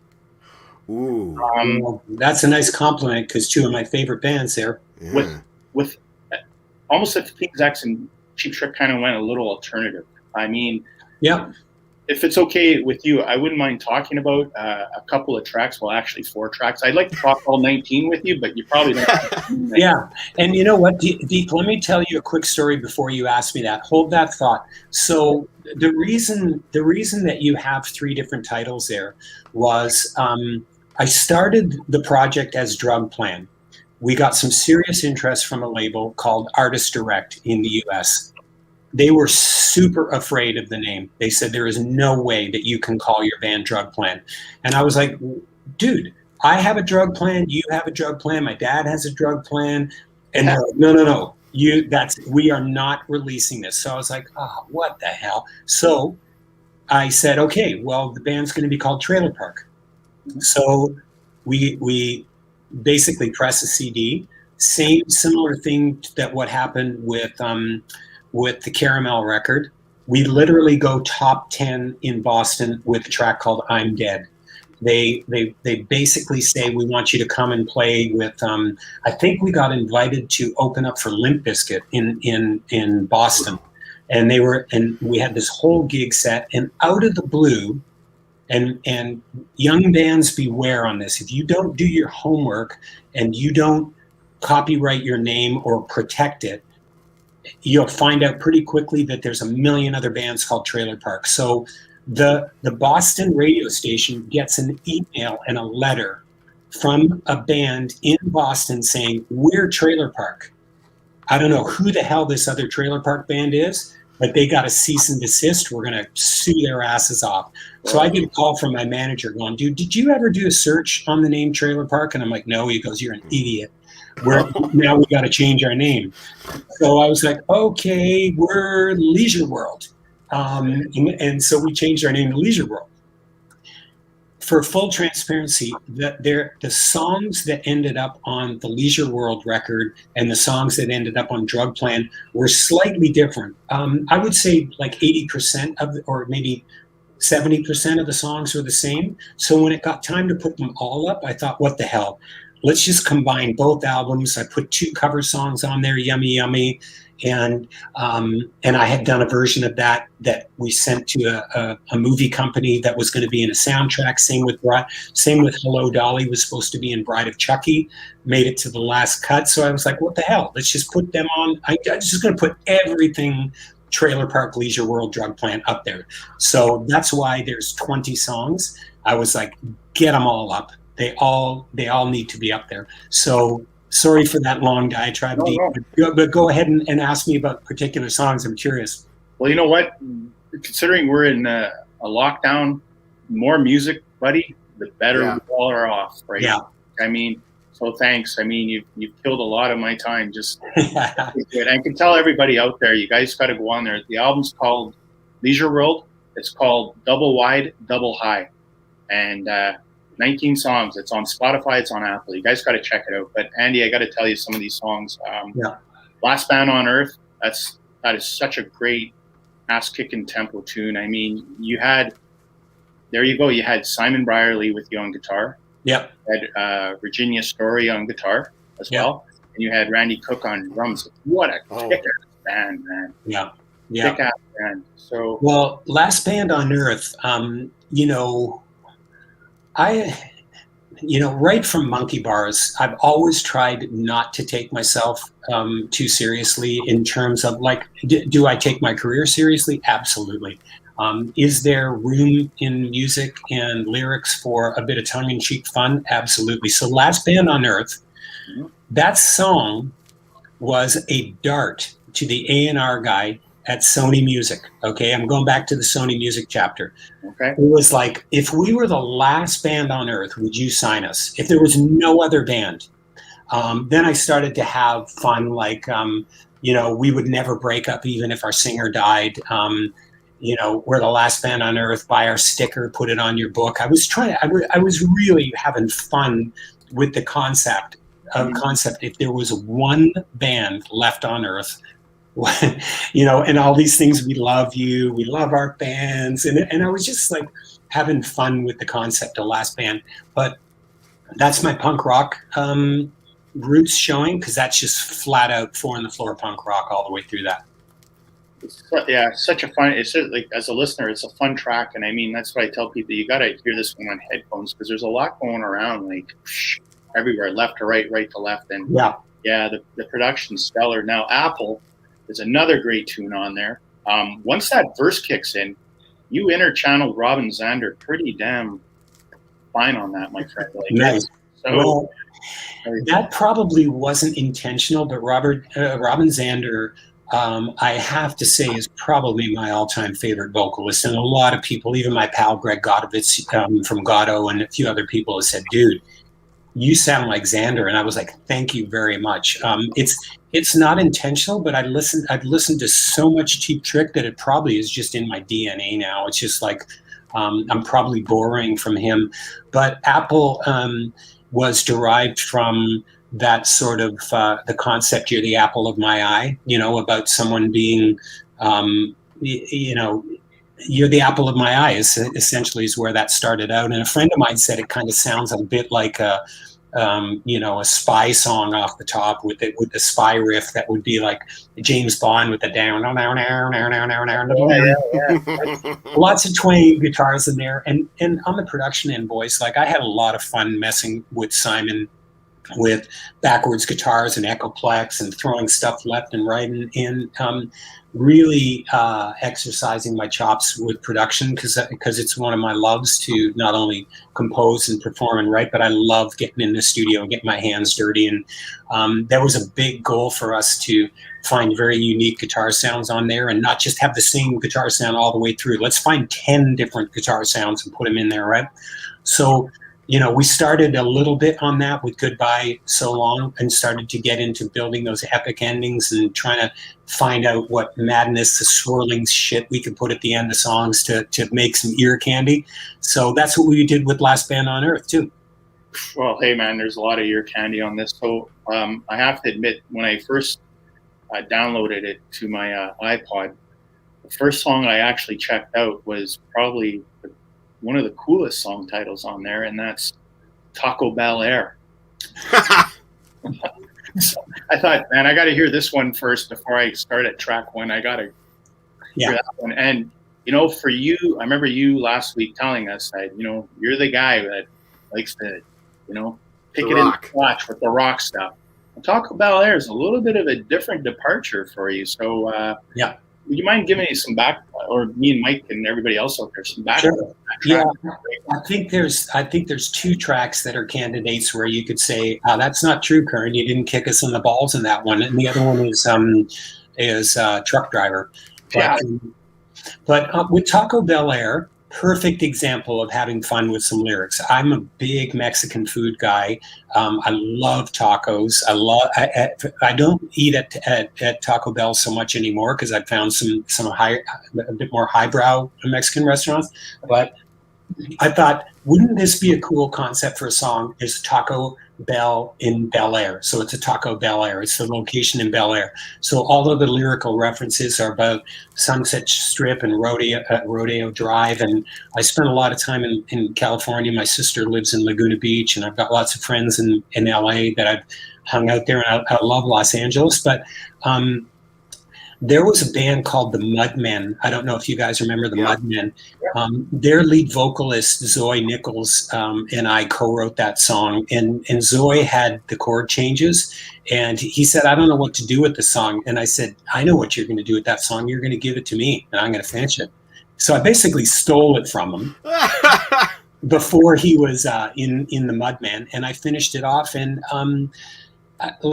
as a producer, if I was being objective, if you guys asked me to produce your record and you had a whole record of just balls to the wall, up tempo, mid tempo tracks, I'd be like, guys, where's the slow one? Let's change up the tempo a little bit. Let's give the listener's ear a break on it. So that was my attempt with Truck Driver and Taco Bel Air to not just, keep kicking people in the nuts every single song that they were listening to.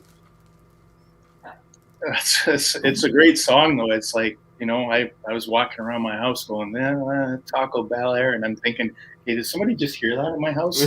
You're right. It's like ear candy. So Sunset Strip and a side of rice, buddy. Doesn't get any better than that, man. So then you go from that kind of style back to heavy rock and with No Hard Feelings. Now I have to ask you about two lyrical lines in that song.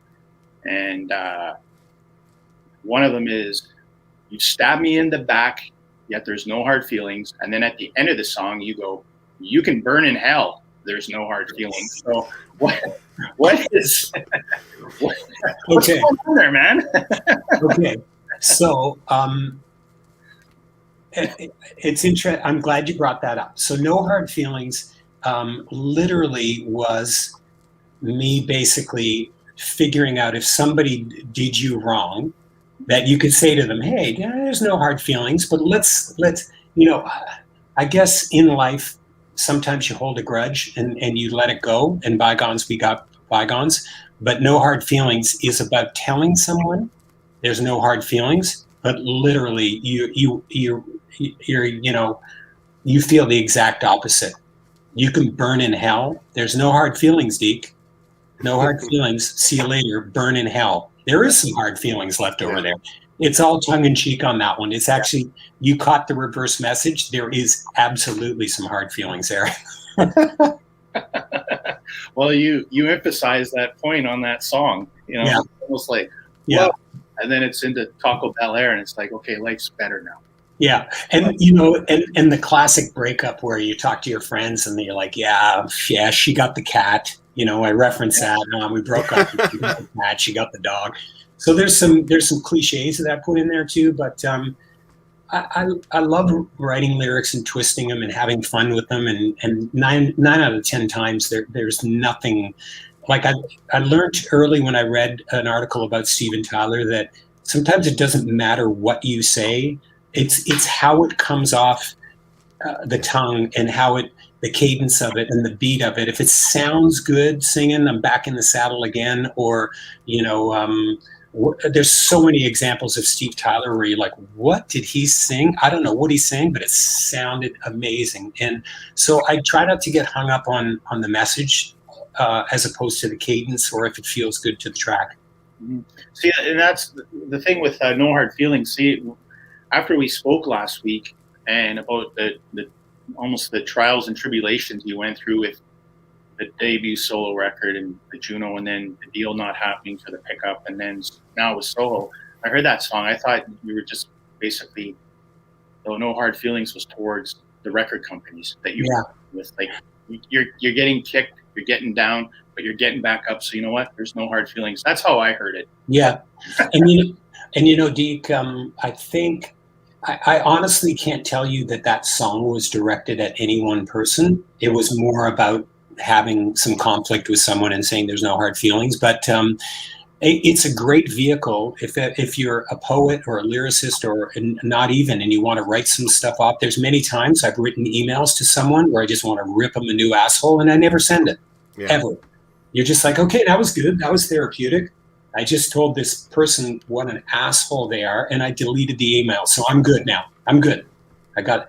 And for me, songwriting, especially if I'm throwing darts at people, that's therapeutic for me.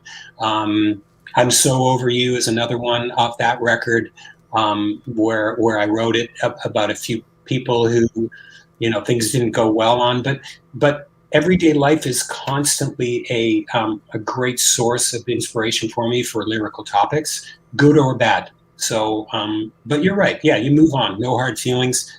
God, if I stopped every time I got a shot in the jaw, I wouldn't be doing this anymore, Yeah, that's true. I mean, we already kind of talked about I'm Dead, but the other song that I really like on there is Breakdown. Now that just picks right off the top. I mean, I'm Dead is actually, there's a bunch of things in there that are actually very, very true. And as creepy as it sounds, okay, so I grew up in a family of 6 kids. I had 2 older sisters, and they would constantly say, oh, all my friends are coming over today, right? Mm-hmm. So yours truly thinks it would be a good idea to slide under my sister's bed and listen to her and her 5 friends talk about everything under the sun. I'm talking about like when I was like 7 or 8 years old, right? And they're talking about all the boys they love and this and that. And then at the dinner table a couple of days later, I'm like, hey, so, tell me about Michael O'Hearn. And my sister looks at me like white as a ghost. Like, how did you know about that? She had no idea I was under the bed. That line is a true line, So there's bits and pieces that I stick in there. And, when we were shopping that deal for that record, we were talking to a company called The Firm in LA, and they managed Limp Bizkit and Orgy and Curran and a bunch of different people. And we flew and had a meeting with them. And the A&R guy told me, he said, hey, dude, I just want to let you know, I played I'm Dead for Fred Durst. And he said, this is really creepy. Whoever wrote this song they're not well. And I took that as a compliment. Fred Durst said that I was a creep and I was not well. I was like, Nice. That's cool, right? But on Breakdown, you know, I had so much fun crafting that track and all the different sounds. My daughter Sidoni, who is now in her 20s, is the young lady screaming her head off, and we mic'd her up and dropped in a sample of her screaming. And Simon and I had a lot of fun crafting the different sounds on that. And when I think about Breakdown and I think about that line, it's just another breakdown and everybody's a whore. You when you're in the music industry, sometimes people talk about being, oh, you're just a whore, you're just trying to get another record deal, or and so it was a bit of a play on maybe pimping yourself out for the man. It's not really a super deep message, but I'm pretty proud of the sonics on that record. And Tony Azzopardi, that's not a real drummer in there. He programmed all those drums and it sounds amazing. And he played with Alfie Zappacosta and a few other bands, and Tony programmed all the drums in that. But we tried to make them sound as real as possible. Wow. That's very cool. To me, they sound real. Yeah. So you fooled me. There's another scoop, folks. There you go. We're full of scoops tonight. Yeah. If you don't mind, I'd like to ask one last question. Yeah, hammer away, Mike. We talked a bit about your lyrics, and you've written a lot of lyrics on the later albums by this guy right here. I'm quite fond of these albums, actually. I think Deke and I were discussing earlier the title track, Kimosabe. Is that you singing on the chorus? Don't go there, Kimosabe. No, it isn't. But Deke, you were wrong. I can tell you, so when Kim and I were collaborating, I think I actually nicknamed him Kimosabe because of the Kim. It's a pretty obvious, right? And I was like, "Oh, yo, Kimosabe, what's up, man?" And I watched a lot of stupid television when I was young. Like, in a family of 6, when your parents have had enough, they plant you in front of the TV set, right? So Daniel Boone and Chingachgook, The Last of the Mohicans, and Flintstones, and all of those shows, right? So that's where I pulled the Kimosabe from, where their whole thing between the cowboy and Indians and stuff like that.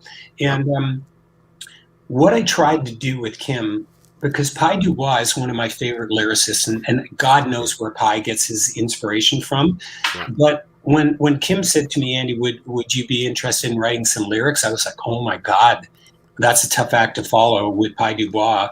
And so I really tried to get trippy left of center. These are not straight up the road. I wanted to, I think I'm writing stuff about, G.I. Joes in a skirt again. And I was just like, what would Pi write if he was writing the lyrics for this? And I was trying to channel Pi Dubois. But to answer your question, whether I was singing on that or not, I'm sure I might have actually sort of said to Kim, I'm just going to sing a ghost vocal and send it to you on the phrasing of how I hear this. And maybe Kim liked it and he kept it, but I did not perform on that record. Okay. Well, you answered my follow-up question, which was sort of about the writing the lyrics for Kim if you had to put yourself in a different voice. And yeah, I guess you kind of did try to channel Pi a little bit to get that kind of off-kilter sensibility that he has. Oh my God, there was no rhyme or reason with Pi. Like you just like, I love the imagery. I mean, if Pi Dubois is writing lyrics with Neil Peart, you got to go, wait a second, this guy's the real deal. And I have to go on record of thanking Pi for the start of Coney Hatch. He was the guy that saw us at the Gasworks and told Kim about us. So I have a tremendous amount of respect for Pi, and I think he's a brilliant lyricist. And I don't think I come close to what he's doing, but I tried to get way out there with those lyrics, because I thought Kim's fans are expecting that kind of stuff. So I'm going to pretend that I'm just taking a hit of acid and I'm going to write these lyrics. I love it. Fantastic answer. Well, Deke, why don't you take us out? So one of the other ones, Andy, I wanted to talk to you about quickly is your association with Rush. Yeah. Well, we're a lot of Rush fans. Now, you started working for them in like a managerial capacity, so you basically went from one side of the desk to the other. Can you tell us all what an A&R guy does for a band, because we hear it, the title, but we really don't know what the day-to-day is. Sure. Well, the title A&R stands for artist and repertoire, and traditionally that role at a record label is to help an artist with their repertoire. So that could be everything from booking their studio to telling them, hey, maybe you should co-write with this person, helping them find an engineer, a producer. You're literally helping an artist get, when I think of Ian Thornley, Ian comes in and says he wants to make a record. I ask all the questions. Who do you want to work with? What producer? What studio do you want to go in? How many songs do you have? What are you thinking of for artwork? Have you thought about a video? And you just cover the whole gamut. And having done that myself, it's a checklist really of you knock off the checklist, right? I want to make it very clear to you guys and everybody, Rush doesn't need an A&R guy. Those guys, they do whatever they want and they did it forever. So when I started with Rush, my very first project with them was Feedback, and it was literally booking a studio for them. They said, Andy, we're going to go into a studio and we want to go to phase one, and we want you to call David Leonard. He's going to produce it, and we're going to do a bunch of songs that we love, that we grew up with, and can you make it happen? So then it becomes administrative. So part of the administrative role is to put all of that out front, call the guys in the band, go, yep, you're starting on the 1st of December, you're in there for 3 weeks, blah, blah, blah, and get it all done, right? Then at the end of it, you go, who's mixing it? Who's mastering it? What's the artwork? And so from start to finish, the A&R guy covers everything from that project. So the moment when that changed for me was probably on the Snakes and Arrows record, when I had a meeting with Getty, Alex, and Neil was probably on the speakerphone. And they said, we would like you to call a bunch of producers for us that were interested in seeing if they want to work with us. There was Bob Rock, who was on the list. Eno was on the list. John Paul Jones. Wow. I'm just trying, there was all these names, and so the fanboy in me is like, oh, awesome! I'm gonna be calling John Paul Jones. This is freaking wicked, right? So I'm writing notes like a Mr. Diligent. Yeah, oh yeah. Oh, you want to work with him? Oh yeah, okay, sure. Yeah, I can call him. I'll find out who his manager is. I close the book, and I'm like, okay, guys, I'm done. And they're like, no, you're not done. We want to know who you think we should work with. Wow. And I'm like. And believe me, I had done my homework and I had prepared for that moment, thinking, what if Rush asked me one day who I think they should work with?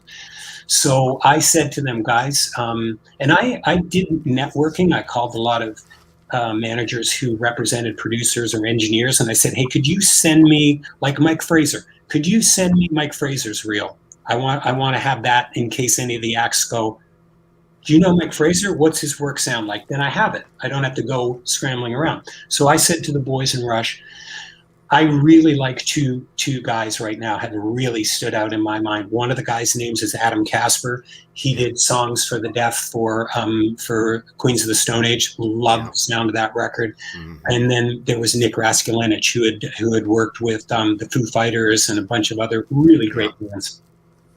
And Nick Raskulinich's manager had cold called me at Anthem to say, hey, if ever Rush are looking for a producer, Nick that's his all-time favorite band. So I said to the guys in the band, I think you guys should listen to some material from Adam Casper and Nick Raskulinich, and I really respect both of those. And those guys, you can't pull any wool over the guys in Rush. They're on it. And they said to me, like every good artist should, why do you think we should work with these guys? So I would give them a laundry list of why I think that they were good candidates. So they eventually flew Nick Raskulinich to Toronto, interviewed him, hit it off with him, amazing. And one of the things that I'm very, very proud of is that I introduced the boys in Rush to Nick Raskulinich, who did 2 amazing records with him, Snakes and Arrows and Clockwork Angels. But as I said, those guys, they really don't need my help. They I literally just tried to connect all the dots for them.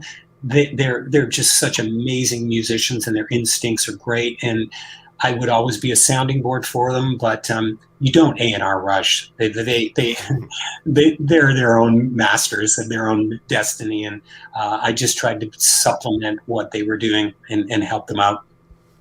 That's awesome. Totally awesome. I mean, yeah, they're. I mean, everybody totally misses those guys. I mean, it's no secret. I certainly think that you haven't heard the last of Getty and Alex.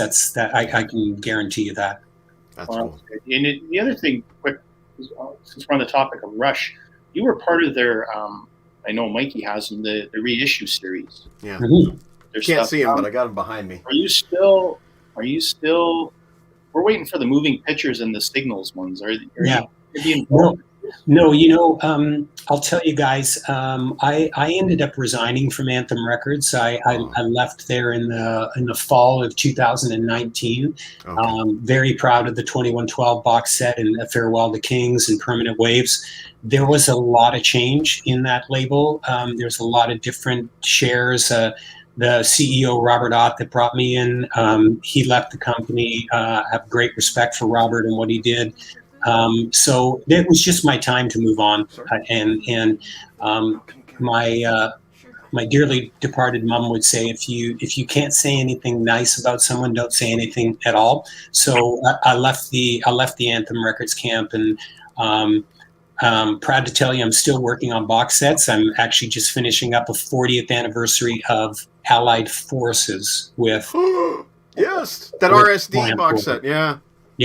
But I've heard rumblings of the moving pictures box set coming out. I'm not involved with Anthem anymore, but I do believe there's a box set coming out to celebrate the anniversary of that. That's a big record for the boys. Yeah, for sure it is. And quickly to finish up, we've got a few more here. We never really even got into the Coney Hatch 4 record that you guys did probably about maybe 7, 8 years ago now. On we might have to have Andy back in the future. Yeah, because we do have Mike Fraser waiting on deck. Actually, did you want to say hi to him? I would love to. And guys, you know what?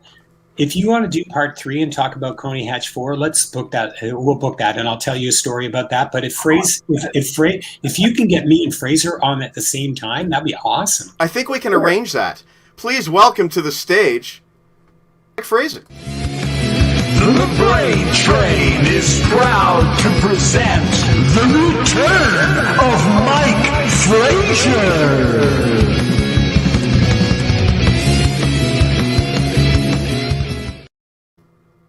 Hey, Mike, how you doing? Oh my God, I got my own walk-in.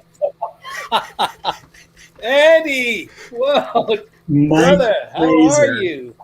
This guy, I just finished gushing about you. This guy gets sounds that nobody gets. I went right back to the Dan Reed Network and all your work with AC/DC and that moment where my head got blown completely off my shoulders on is it Castle Donington, live at Castle Donington? Was that the DVD that you did, Mike? Yeah. Well, I got one, nothing. and then there's River Platte. River Platte was like another huge one for them too. So. Yeah, I got nothing. Yeah, man. Nothing but good stuff to say about this guy. Even when he wears a kilt, I'm still welcome. Andy, I was just listening to the last 20 minutes or so of your stuff, and I'm like, man, going back to the A&R thing, you're one of the best A&R guys, and I think because of your band background. And you understand music and all that stuff. There's, as you and I both know, there's so many guys in this business that are more accountants or lawyers or whatever, and you get the band side of things. So it's, you've always done an awesome job because, as we know, there's so many, pitfalls to navigate around, the politics, and you're playing politics with the label and with the band, and it's just such a tough gig. And I know I've thought about, hey, maybe I should get into doing this. There's no frickin' way I would even dip my toe in.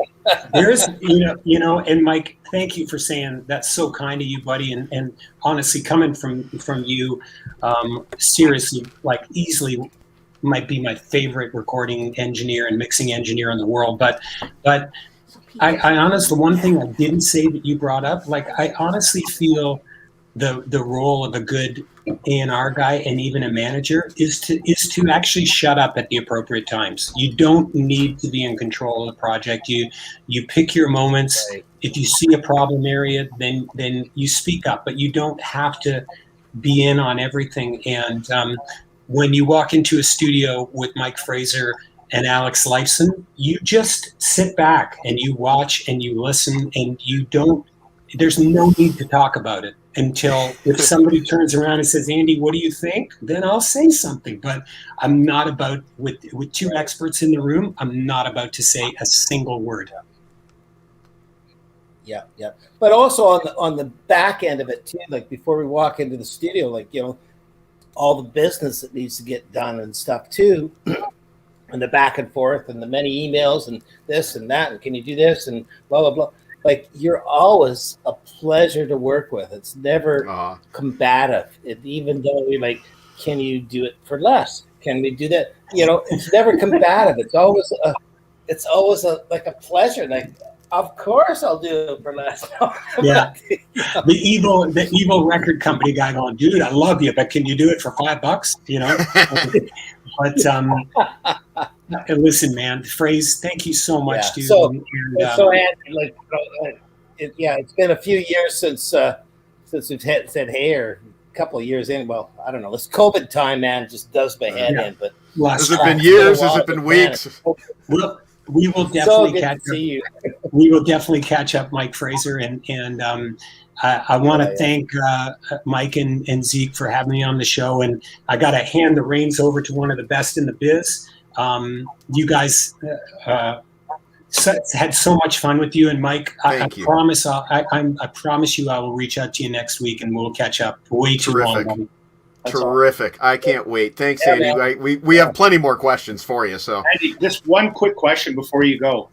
Just to let everybody know out there, me and Mikey got our notifications that the Tony Hawk live album is almost on its way to us. And one other quick question. Is it going to be available on digital? At the moment, no, dude, but that might change. At the moment, no. Yeah. And next time we talk to you, we'll have the records in hand, so I'm looking forward to that. It's truly a bootleg. It's vinyl only right now. I think we're going to do some CDs, but no, I'll keep you posted, dude. Wicked. Okay, thanks. Can't wait. Talk to you soon, Andy. Cheers, boys. Mike. Hey, Ciao. Andy, give me a shout next week. Give me a shout next week. Let's catch up. I promise I will, boys. Yeah, cool. Cheers, guys. Take care, buddy. Right. See you, man. Bye. Well, that was fun. Putting you guys together on screen like that. That was fun. That was freaking cool. I like that. Well, I'm glad it worked out that way. Hey, Fraser, are you impressed? We've upped our game from the last time we talked to you. Yeah, man. Well, last time it was awesome too. So, well, I'm glad to hear that. Thanks for coming back and hanging out with us two yahoos on a Friday night again in COVID lockdown. We got a lot of stuff to talk to you about now. So, Mikey, do you want to start or you want me to? Actually, you know what? I may as well. I just happen to be wearing the T-shirt, so I wanted to ask you about Strange Highways, Dio. Ronnie. Yeah. Ronnie. But actually, it's actually more the guitar I was curious about. He had Tracy G on that album, and he had a very unique guitar tone. And I'm kind of wondering what that was like trying to capture. Tracy was awesome. Like, what a guitar player. And I think that's the only time we've worked together, though we've still kind of stayed in touch, and not hung out, but, emailed and all that stuff. I haven't actually seen him in years, but man, what a great player. I remember doing the Dio thing. It seemed to me like he was quite young. I don't remember ages and and all that kind of stuff. But you know, he was quite young, so it was a big thing for him. I remember, you know, in the studio, there's maybe a bit of nerves going on playing for Ronnie. Okay. I don't know, Yeah. but I'd have nerves. He definitely kicked ass. You know, it was, you know, Tracy and I bonded like heavily on that session, and you know, Ronnie is a sweetheart, or was a sweetheart guy to work with. Like, he's not one of those prima donna, like, you must play this now. Like, he was always a great guy. So we had a lot of fun on that session.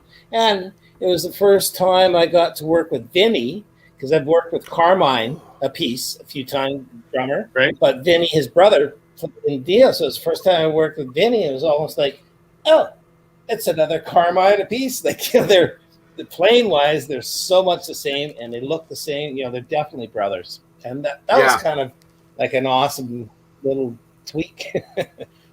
Yeah, Vinny's a beast on the drums, though. Holy man, Vinny! That stuff he did with Sabbath is just like crazy off the cliff. Fantastic stuff. Yeah. So I have to ask you, that must have been another one of those moments where you kind of push that talk back button. Hey, Ronnie, you mind trying that line over again? Like, it's not like that first time, it's like, do I, or kind of a little bit, but you know, like, I was really like a metal guy, so not to say, you know, Ronnie was never like, you know, one of those gods to me, like, until I started working with him and then found out more about him and stuff. You know, awesome sweetheart, great guy. But I never had that, you know, like with the Jimmy Page thing. Jimmy was like, oh my God, it's Jimmy Page. Ronnie was like, oh, cool. Freaking Ronnie Dio. Like, this is going to be awesome. Remember that thing. So Ronnie and I quickly fell into a very great working atmosphere, you know.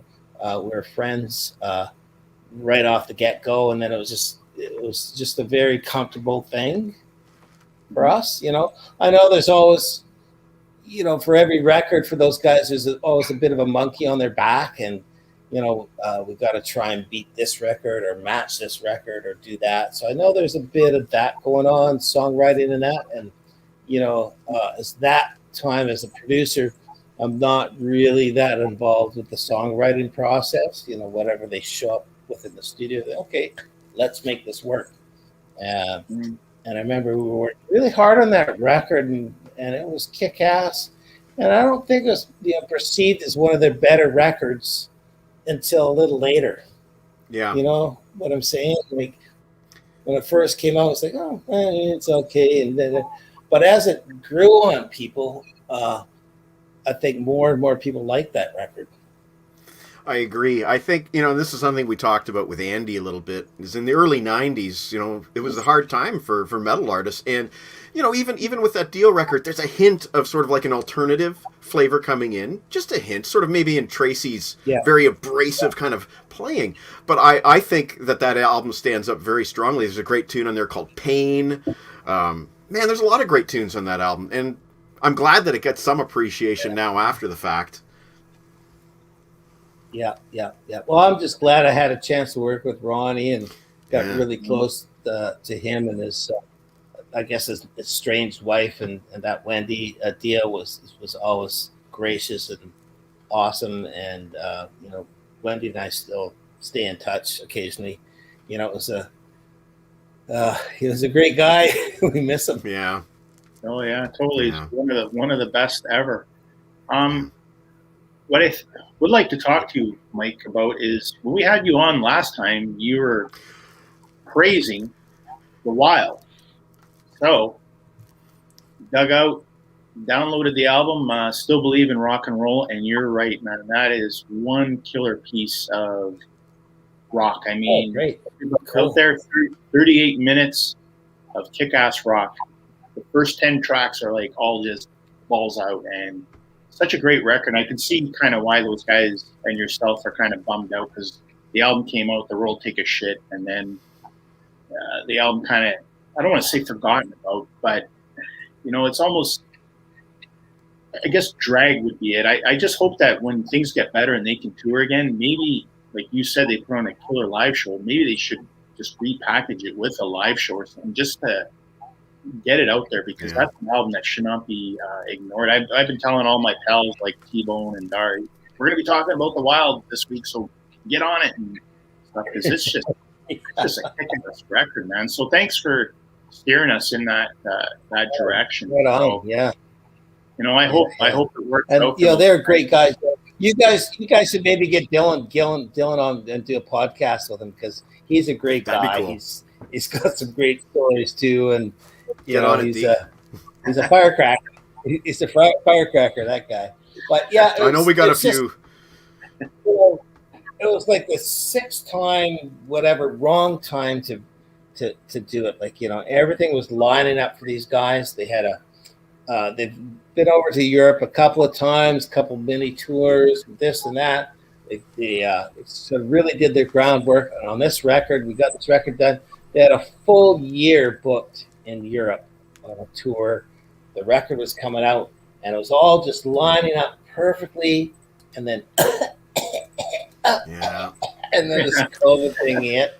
And at the minute, it looked like, oh, well, maybe we could still do the tour in Europe. Maybe this could still happen. And it just one venue after the other, cancel, delay, cancel. And it's just like, oh, man. And, you know, Dylan and I talk probably, well, at least a couple of times a week. And, you know, we're all happy. And, oh, this is going on. He's got a new son. And, oh, we're all positive. And then we go, so, yeah, about that record. It's just like, because we really put our heart and soul into that record, and it was going to do. So I said, you know, you do eventually have to repackage it.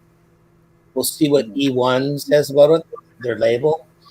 You know, it's always a tough thing. Like, oh, you can't repackage a thing, and it's already been out there. Well, it hasn't really, in my mind. Yeah. No. You know?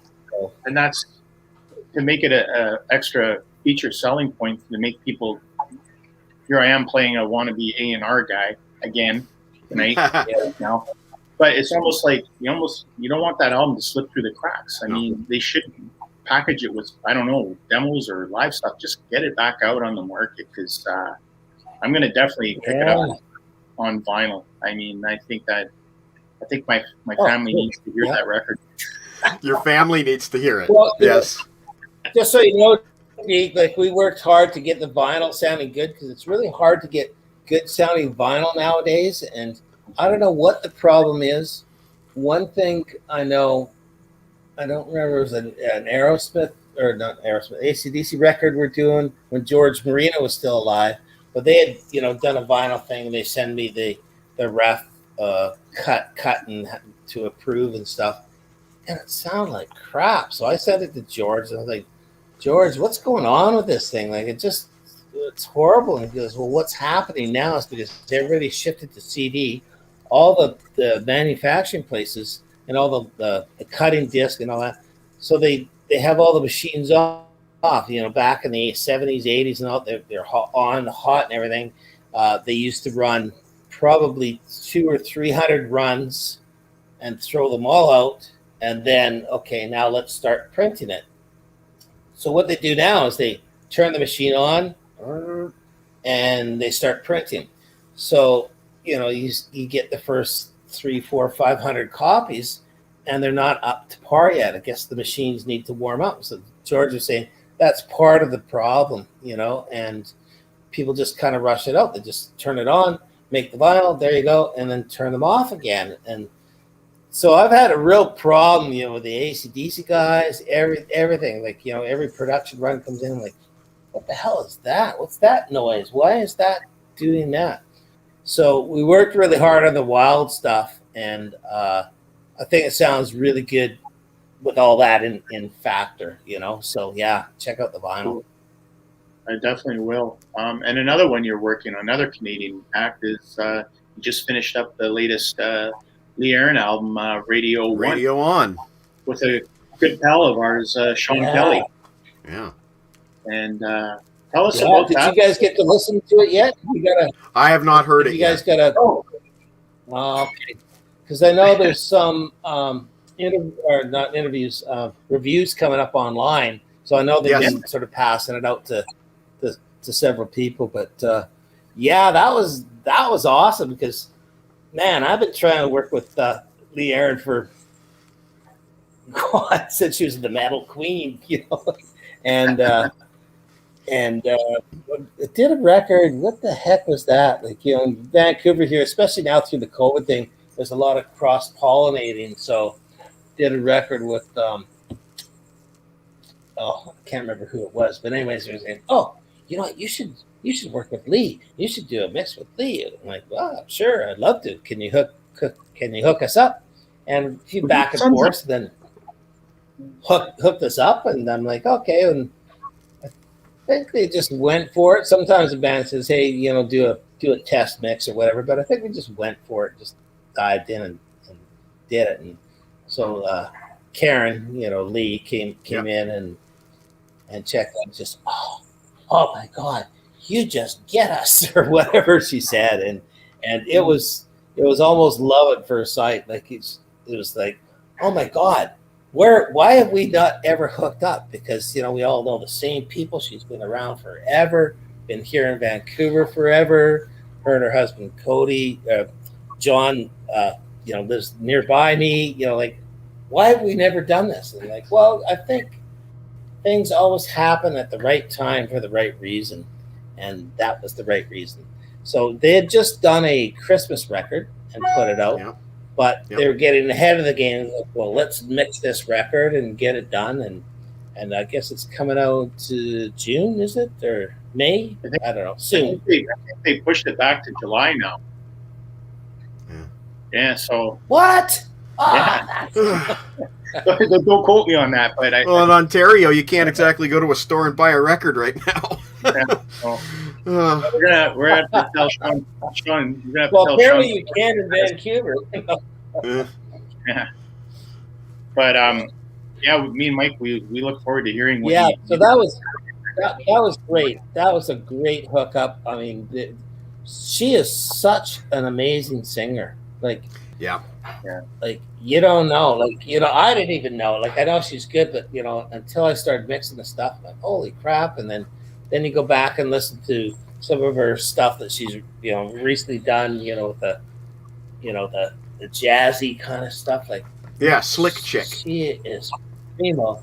Yeah, and she gets music. She writes music. She gets it. She's just not like some screaming chick that looks hot. She looks hot and delivers.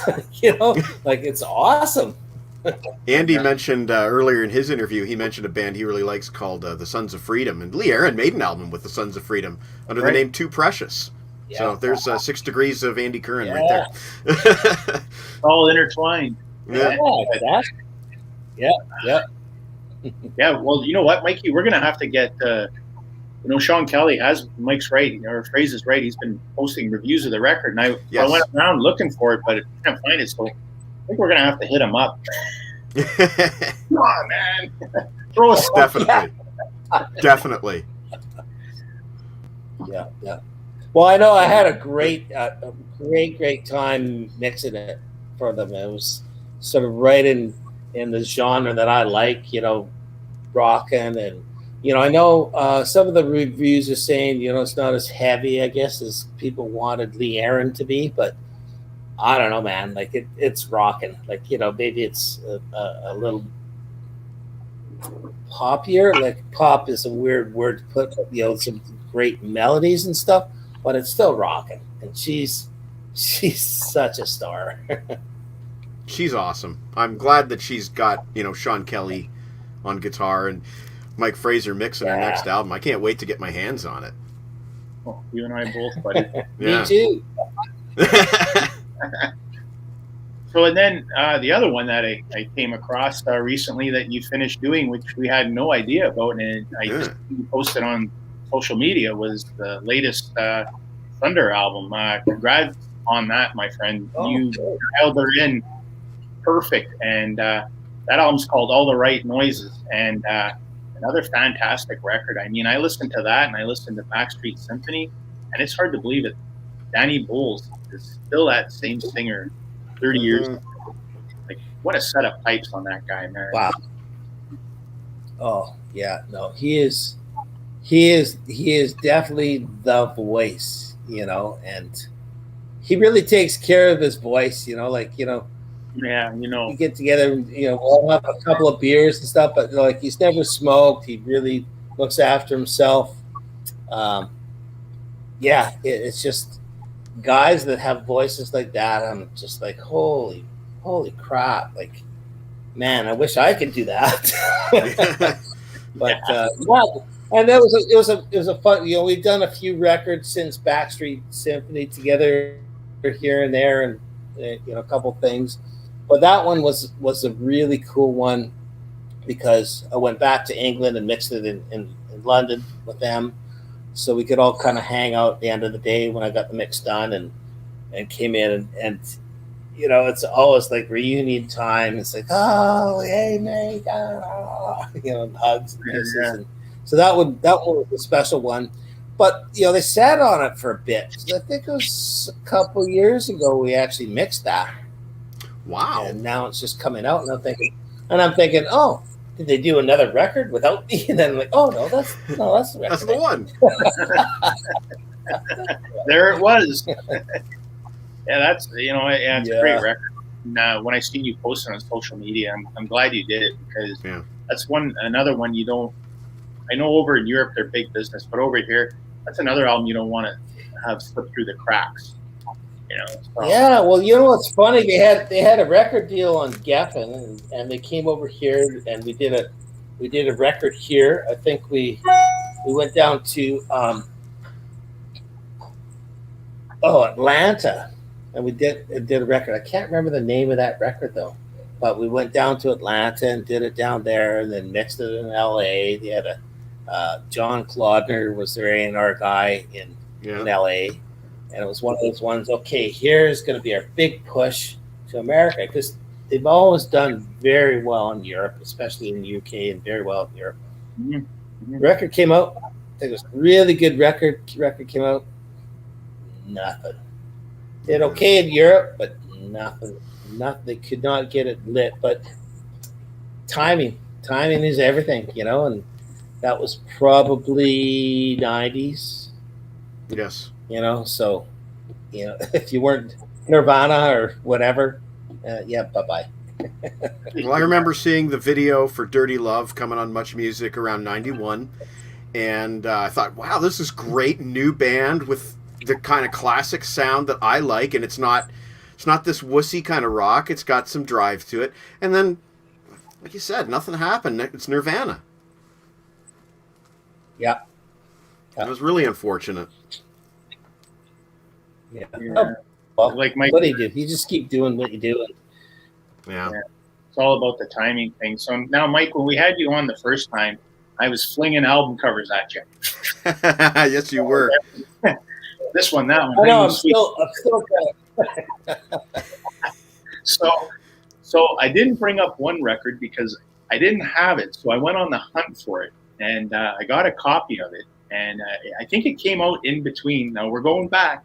It came out between, I believe, Crocus the Blitz and Honeymoon Suite. You remember this album? Okay. Yeah.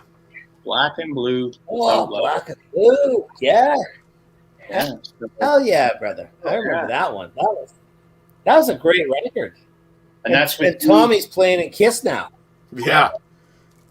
And that was another Bruce Fairbairn, Bob Rock, Mike Fraser hookup. Yeah. It's funny, like Tommy and I see each other a little bit on social media. He's in the Kiss thing and all that, and we're like, "Hey, how you doing, bro?" And blah blah blah. Jamie, the singer, we sort of swap Facebook or birthday messages and that, and then Whoop, one of the guitar players, actually came up to Vancouver. We were going to try and do some mixing or do some stuff, and it just never really sort of gelled while he was here, and that kind of fell apart. So I kind of stayed current with those guys. That was a great band. Again, I think timing didn't do them well, but it was a cool record, for sure. Yeah. Well, it's a very cool record. I remember I bought it on vinyl, and inside the sleeve it says thanks to Bob Rock and Spider and stuff for the jam. And I'm thinking, what jam? And then my buddy T-Bone bought the cassette, and at the end of the cassette, you guys recorded live in the studio them doing a copy of Same Old Song and Dance by Aerosmith. And I was pissed at my buddy T-Bone because he bought it on tape and had the bonus track. I bought the vinyl and didn't get the bonus track. That has to be the first time a bonus track ever happened. And I'm like, but that's you're right. I'd be interested though, because there's some stuff that we mastered and we're into all this little trickery or something. So sometimes we would master something and the bonus track might be there at the very end of the record. Look at the last song. And if the last song is like 9 or 10 minutes, there's 3 minutes of silence and then the bonus track. So we did a couple records, and I can't remember specifics, and I don't know if we did that one, but that was always a bit of a trickery. Well, especially on the CDs too, we do that too. Yeah. But on some of the vinyls, the last song would be like, why is this 9 minutes? It's only 4 minutes on the, So check it out. And it might not even say it's 9 minutes, but look at the grooves. Look at the grooves. If they're giant grooves, then it might be on there. No, I got the bonus version. No, I just got the 3 minute song ending at the end, and there's only 5 grooves. Dang it! Rats. Well, yeah. I guess you suck. No. Now he has to go and buy the cassette. Yeah. No. Yeah. Another format. Oh man, but yeah, great album. I mean I think this was the album that John Bon Jovi wanted Bruce Fairbairn to do "Slippery When Wet," I believe, or one of them.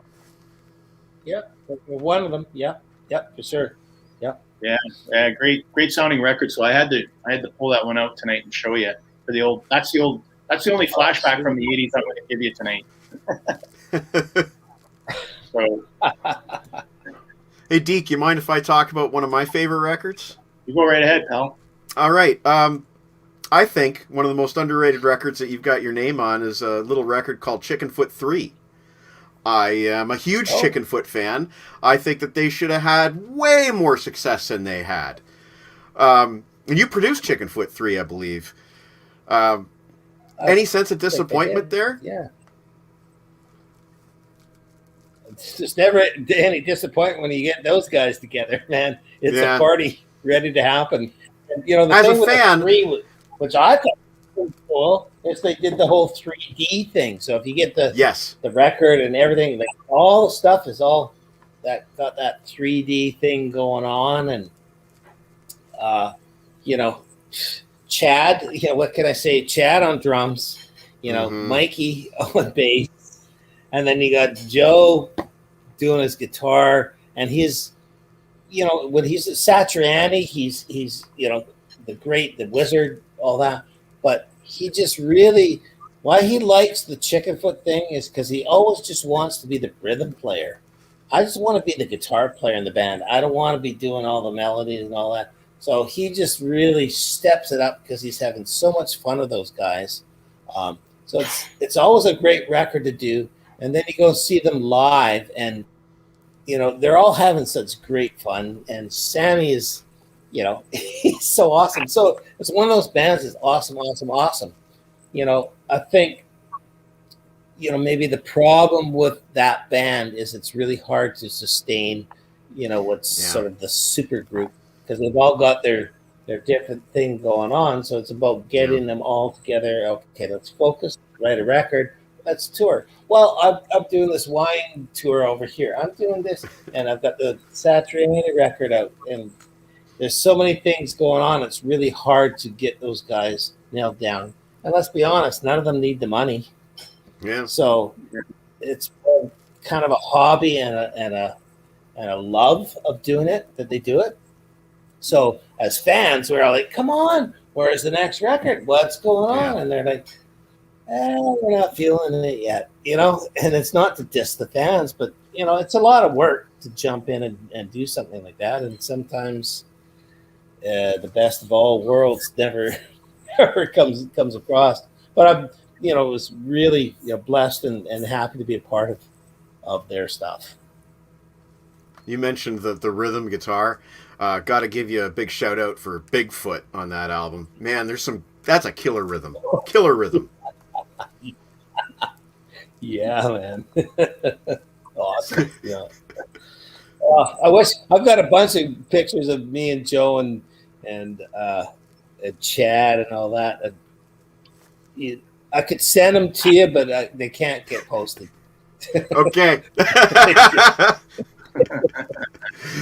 No problem. They're awesome.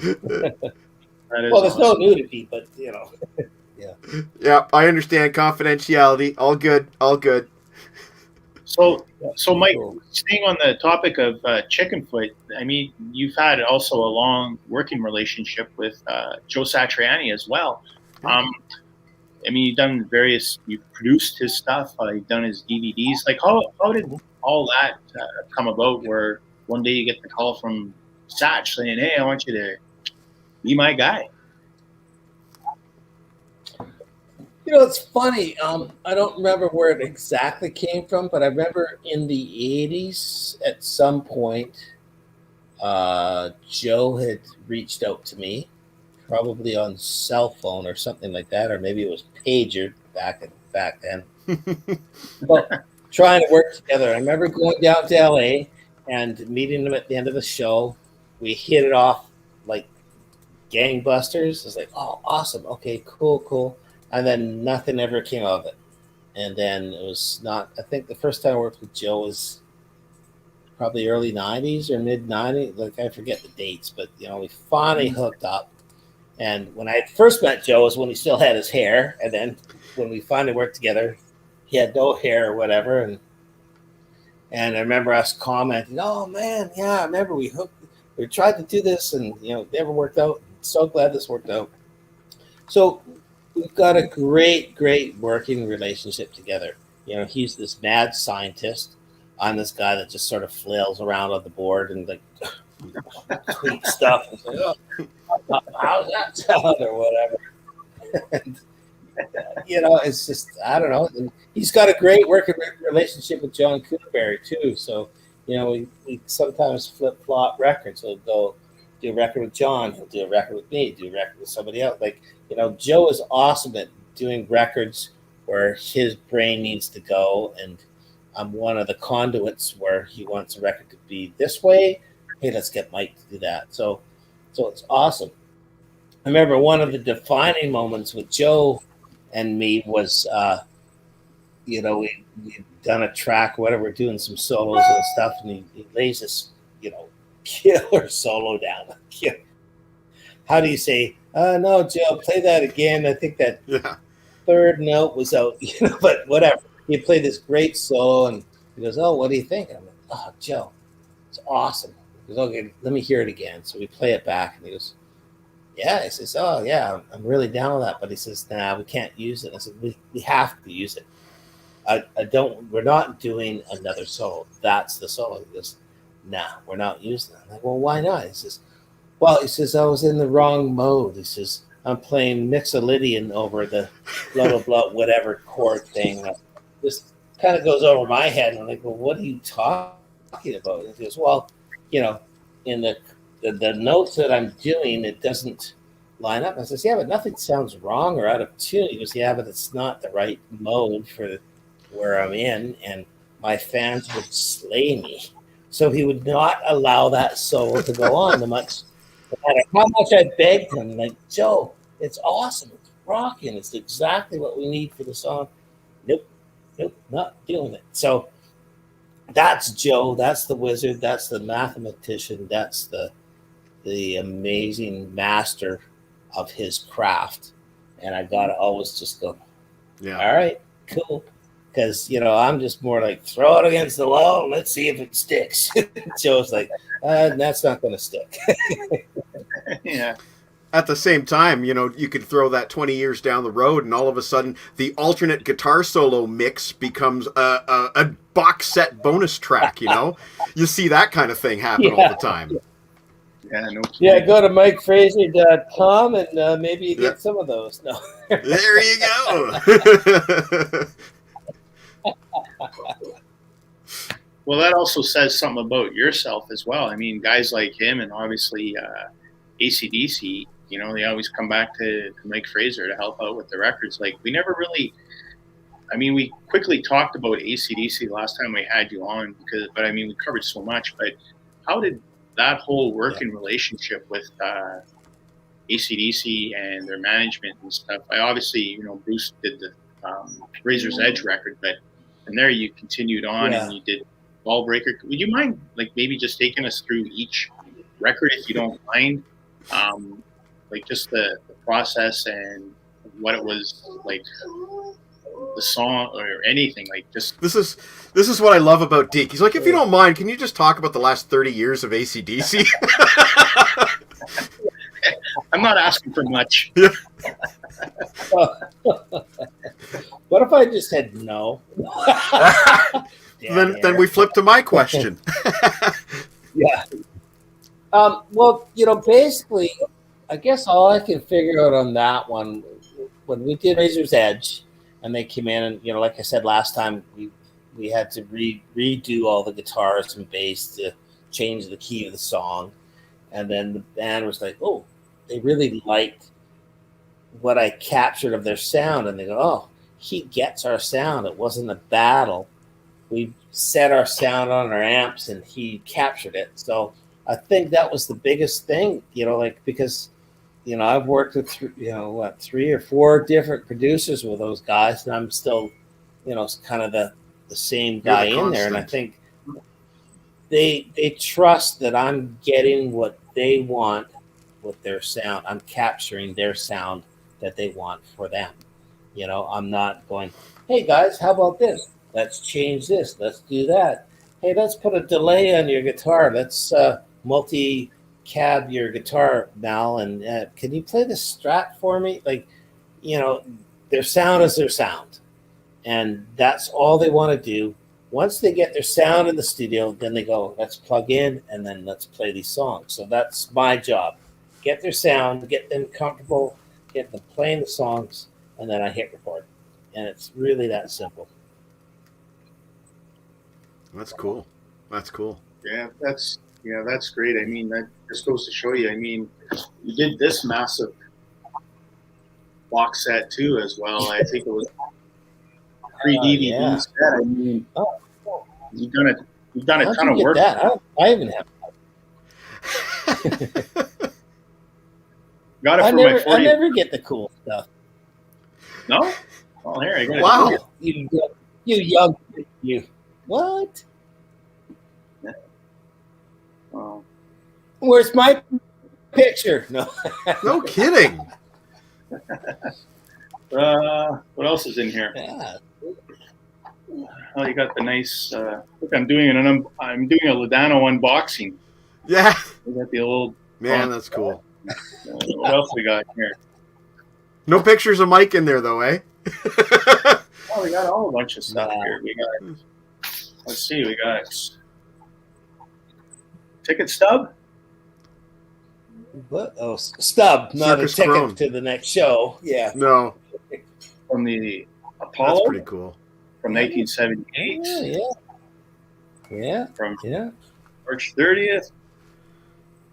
I don't know. We've got a bunch of stuff in here. Huh. They know how to package their That's cool. Yeah. Yeah. Behind me, I got the backtracks. Find out where my Yeah, I think you should hit them up. Behind me, I've got the crazy backtracks box set, the one that came in the guitar amp. I guess you didn't get one of those for free either, eh? You know what? I did, because I had to okay the little sample that goes with it. So anything I had to okay the sound of, they did a pinball machine a number of years ago, right? So I had to send them all little yeah. clips of guitar stuff. We had to be very careful because, like, okay, this can't go up online. Here's that, and and then I thought it was to was it Bailey's pinball, I think, whatever. So I'm like, oh, cool, maybe I can get a free pinball. So I'm like, okay, dude. So Bally's, yeah. So I got the pinball machine, but That's it's cool. at cost. It wasn't free, so it's at cost. But I had set up at the studio, and I think when we were doing maybe Black Ice. God, I don't know if Mal was still there. Maybe it was the next one. I got them to all sign the pinball machine for me, so I got a signed ACD pinball machine. So that should be worth some bucks down the line. There you go. That is pretty cool, though. Ladano's already sending you an e-transfer. Yeah. You just name your price, and I'll send a FedEx truck. Yeah. Maybe I could ask a follow-up question real quick. Yeah. I'm just going to ask a follow-up question real quick while we're on the topic of AC/DC. Brian wants to know, when Stevie Young came in, if he needed any coaching to kind of get that Malcolm sound right off the bat.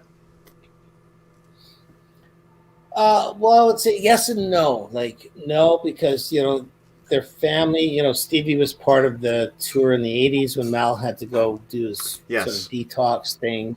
So, he gets what Mal's sound is. That's always, sort of hammered into him. He just gets it because Mal is just such a different player. Can Mal be copied easily? No, it's not easy. So in the studio, sometimes there'd be a little bit of coaching, but Stevie gets it, and it's more like nudging. Like, okay, instead of doing that one down and up, it's all down, down, down, down, down. So a little bit of coaching, but Stevie gets it. Stevie's on fire, and that's why he's there doing the records.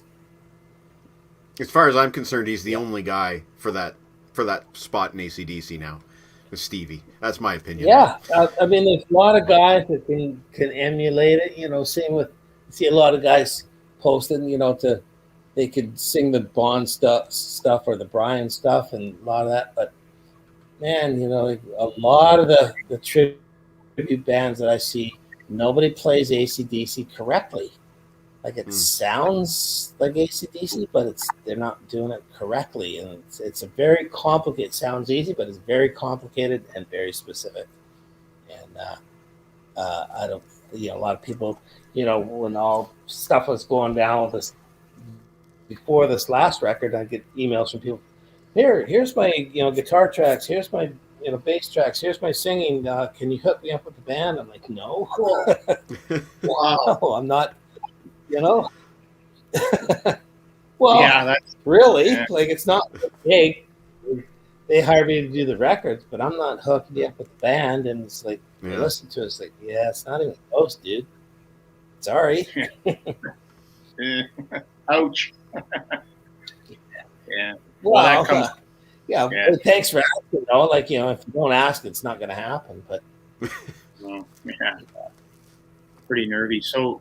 When we had Andy on, he was talking about you working, doing some mixing for Rush, which ended up being this box set.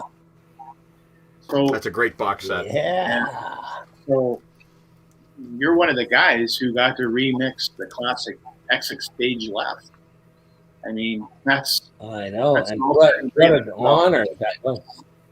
What an honor that was. Because, that added another thing.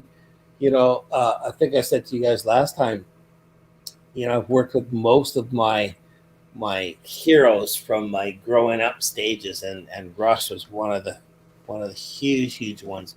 I saw them in club days when they would tour across Canada in little bars and whatever. They'd come across and then go back and play all the bars, winter, whatever.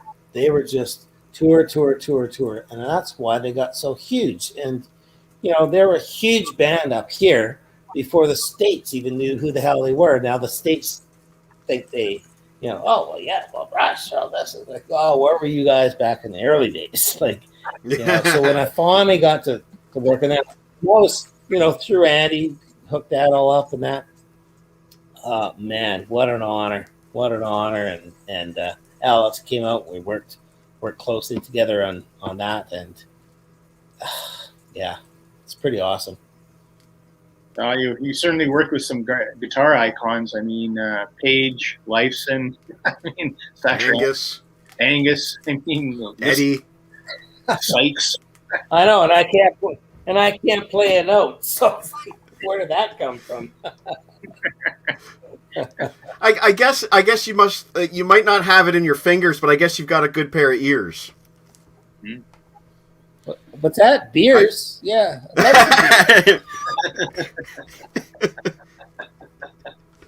That's right. Oh, man.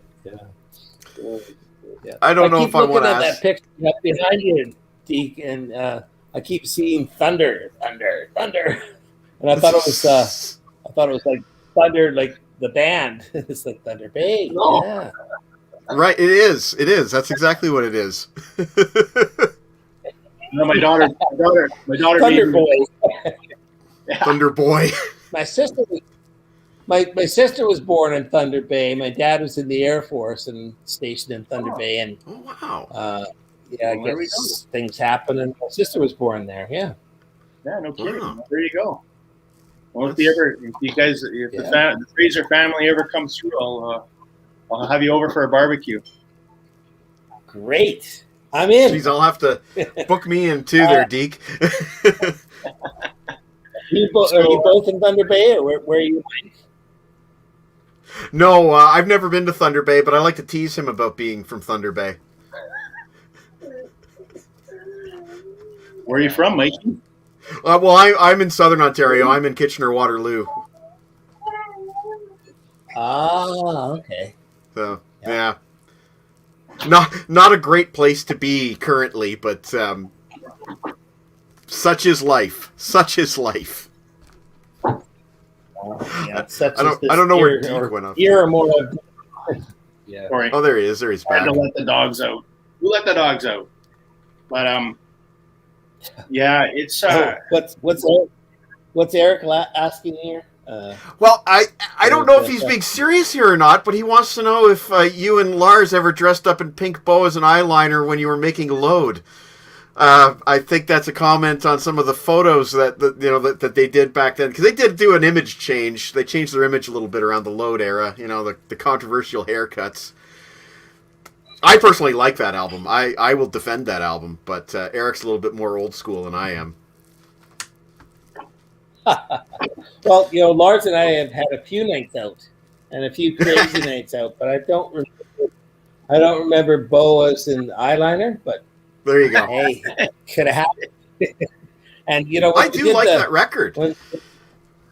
When we did those records, Load and Reload, what was happening is they had recorded a double record, and they're in the middle of them mixing it, but they were still doing edits and some overdubs and mixing. So, and then the band wanted to spend some time on the mixes, so they're doing mixing a song every week, and it was just going too long. So Bob and Randy Staub were doing it, and so they called me up and said, "Look, you get the sound of these guys. You've worked with them.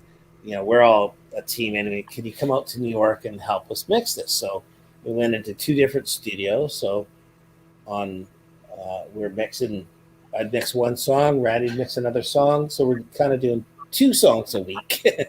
And then very quickly it's going, okay, this is great. It's working out, but this is not going to be a double record anymore. We've got to get something out now. So that was Load. And then we carried on and finished off, and that was Reload. So it's basically a double record, but in 2 separate records. I think an underrated one too, or underrated 2, I guess. But it was the 90s. It was a controversial area. I even like the covers. Whiskey in a Jar and stuff. Like I thought that was a great version. Like why not? You know, like. Yeah, absolutely. But I get the split between the fans because there was the old Metallica, and then there's the sort of the black or whatever record Metallica, and then it's their journey, and it's like that's what they want to write. It's sort of almost the same thing with AC/DC. There's Bon, and then there's the Brian, and whatever. Like it's the band. Like what do you want? Like a whole string of Highway to Hell? No, you want something different. And if it doesn't resonate with you, hey, that's cool. The band loves it. It's not like they're trying to put out shit. It's the bands do what they like to do, So yeah, exactly. Hero of the Day. Does yeah, he mentioned Hero of the Day.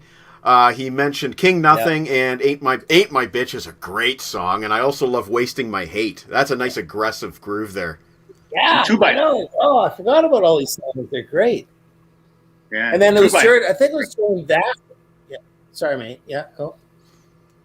No, I was going to say another great song on there is the 2x4. Yeah, yeah, it's a lot of kicking stuff on there for sure. I remember when the album came out, there was that very last tune on it, I believe, The Outlaw Torn. And they later released that song and the B-side to a single, but extended, because apparently the full-length version of The Outlaw Torn would have made the CD over 80 minutes long, which I guess is technically unwise. But it's the first time I've ever seen that. Like, they had a lot of material if they were going to make one of the records 80 minutes. Yeah, well, they just, were jamming, I guess, in the studio. Like, I wasn't part of the recording, so I only was brought in the mix. But, they had a ton of stuff. But I was going to say, I think it was during the mixing of those records that a friend of James had a record going on, and James says, "Oh, he says, you gotta get Fraser to mix this or whatever." So that Corrosion was of Conformity. Pepper Keenan. Yeah, Corrosion of Conformity, Wise Blood. Yeah. So that's saw where your we name hooked on that one. up, and it was shortly after I think we finished mixing that record that I came back to New York and we mixed the Corrosion of Conformity thing in Electric Lady, which was awesome. First time I've worked there, and I was like, "Oh God, I'm an Electric Lady."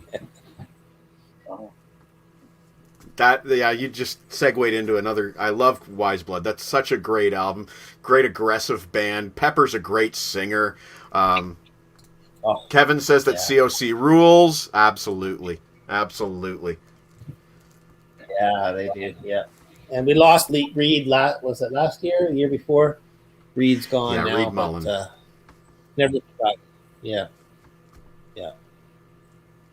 And then Pepper ended up on that Garage Inc. album as well, doing a guest appearance. I think you have your name on that Garage Inc. album.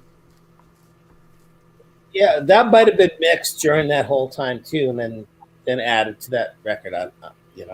Once my job's done, I don't know what happens to my stuff. Maybe I'll put a question on the screen here because I got two questions that kind of overlap. What band has Mike Fraser not worked for? But Eric, more specifically, is there a dream artist that for whatever reason you never got a chance to make music with but wish you could have? Well, out of all the bands when I grew up with, and like I said, I've ended up fortunately working with a lot of them. One of them that's always slipped through my hands and was huge in my 14 to 15-year-old era was Black Sabbath. And never worked. Like, just, I would kill. And, like, the classic Black Sabbath, Fairies Wear Boots and all that stuff. Like, I just love that shit. And it just never worked out. So you got to work with Ronnie and Vinny. But not original Sabbath members, but you got to work with Ronnie.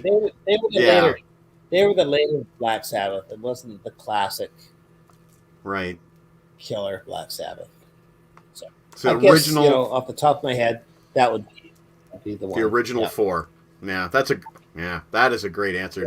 That would be a great album too.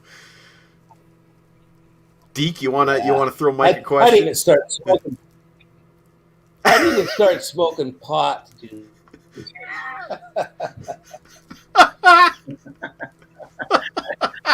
Another scoop here tonight, Mike. There we go. We're getting nothing but scoops tonight. Oh, Mikey man. wears kilts, you gotta believe me.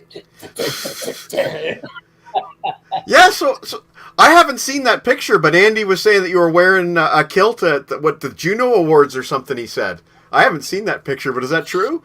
Yeah. Oh yeah. Yep. I've sported the kilt a few times.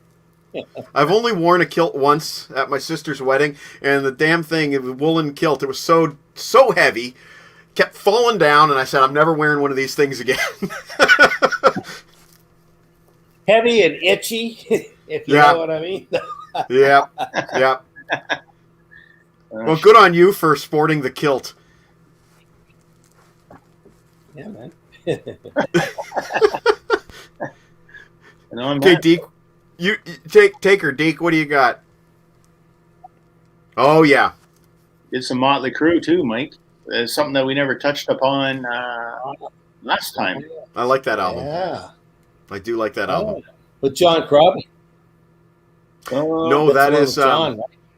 that's the live Carnival of Sins. Oh, that one. Oh, I forgot I did that one too. Well, we're Did here. you work on the Karabi one too? Yeah. Really? I don't think that was on the Wikipedia page. Yep. Okay, well, I'll just do a little bit of this. That is one of my favorite albums of all time. Possibly my favorite album of the 90s is the Motley with Karabi. So, and the drum sound on that album. I've got a great story. I've got a great story for that record. Yeah. I became involved when they were doing overdubs. I guess they had already tracked all the songs and stuff. So I went down and Bob got busy or whatever. Anyways, I went down. I had to record guitars with, I think it was just guitars. I think bass and drums were done. Guitars I had to do, and then I did a bunch of vocals with John.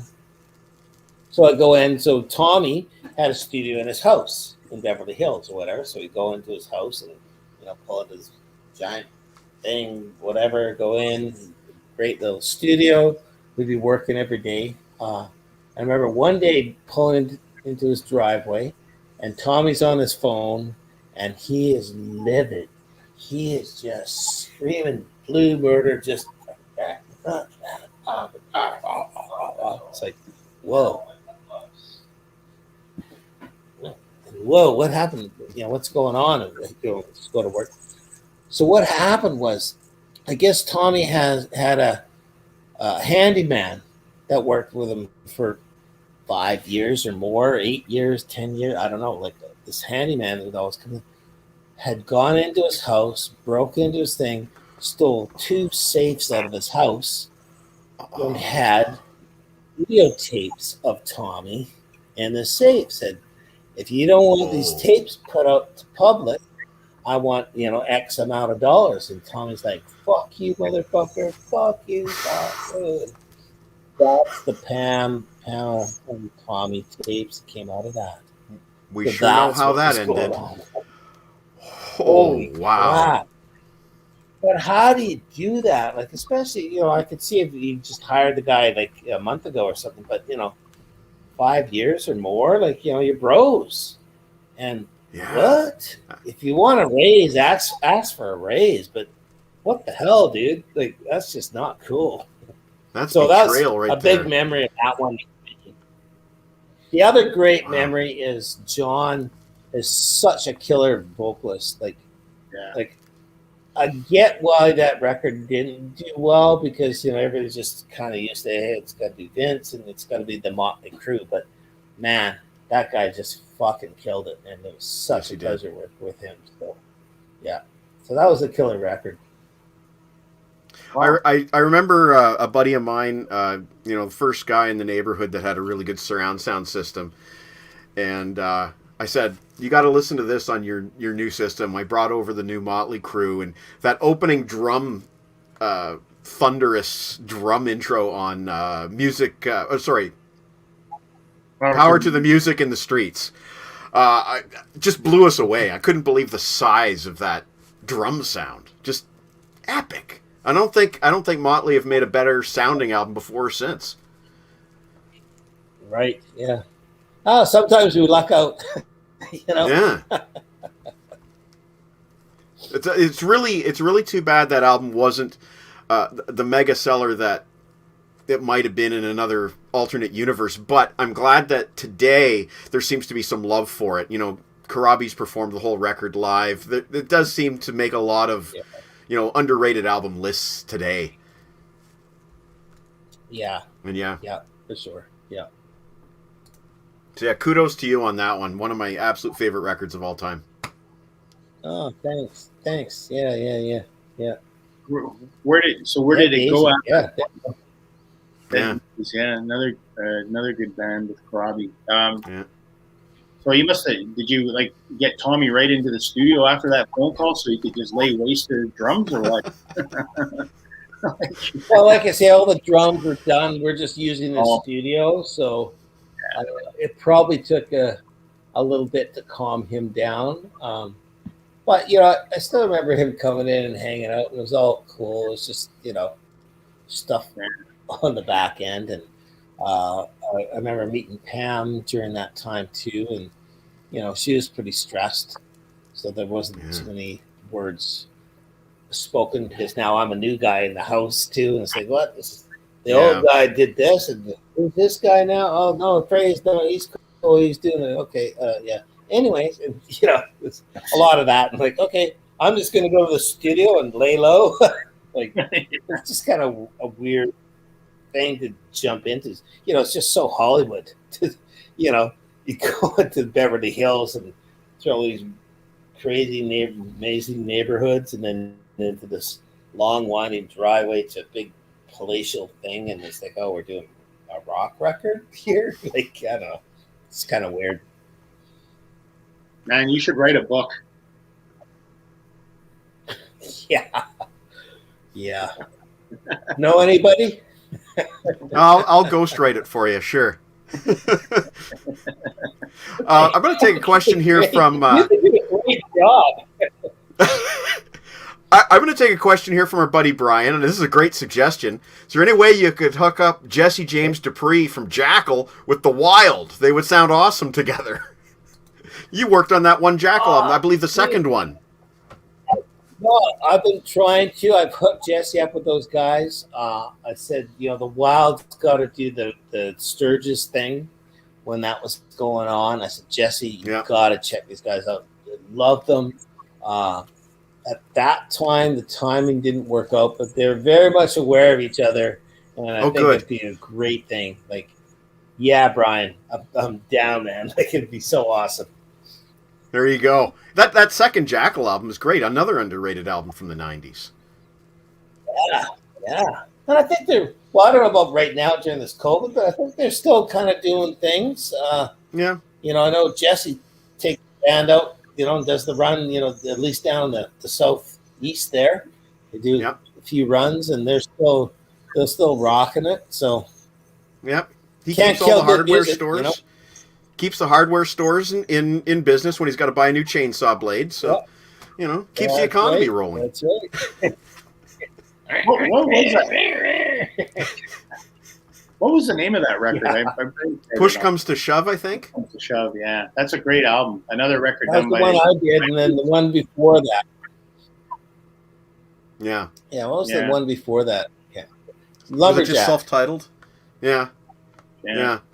First time I ever heard a chainsaw solo in my life. I seen him open for Aerosmith, and he had when they did the Lumberjack, he cut out a big letter J on stage, and then the show was over. Where was that? Minneapolis. Where was that? I might have been there because I went down when I first met Jackal. they were doing a show in Dallas. They were going to do a live radio broadcast. So they're on Geffen Records. So John Klodner from Geffen phoned me up and says, Fraser, you got to get down there and mix the show for this radio broadcast. I'm like, well, I don't do live mixing, but sure, I'll do it. So they flew me down to Dallas, and I go in there and we get sound check. We do all this, get all ready. So then they're getting ready for the, between.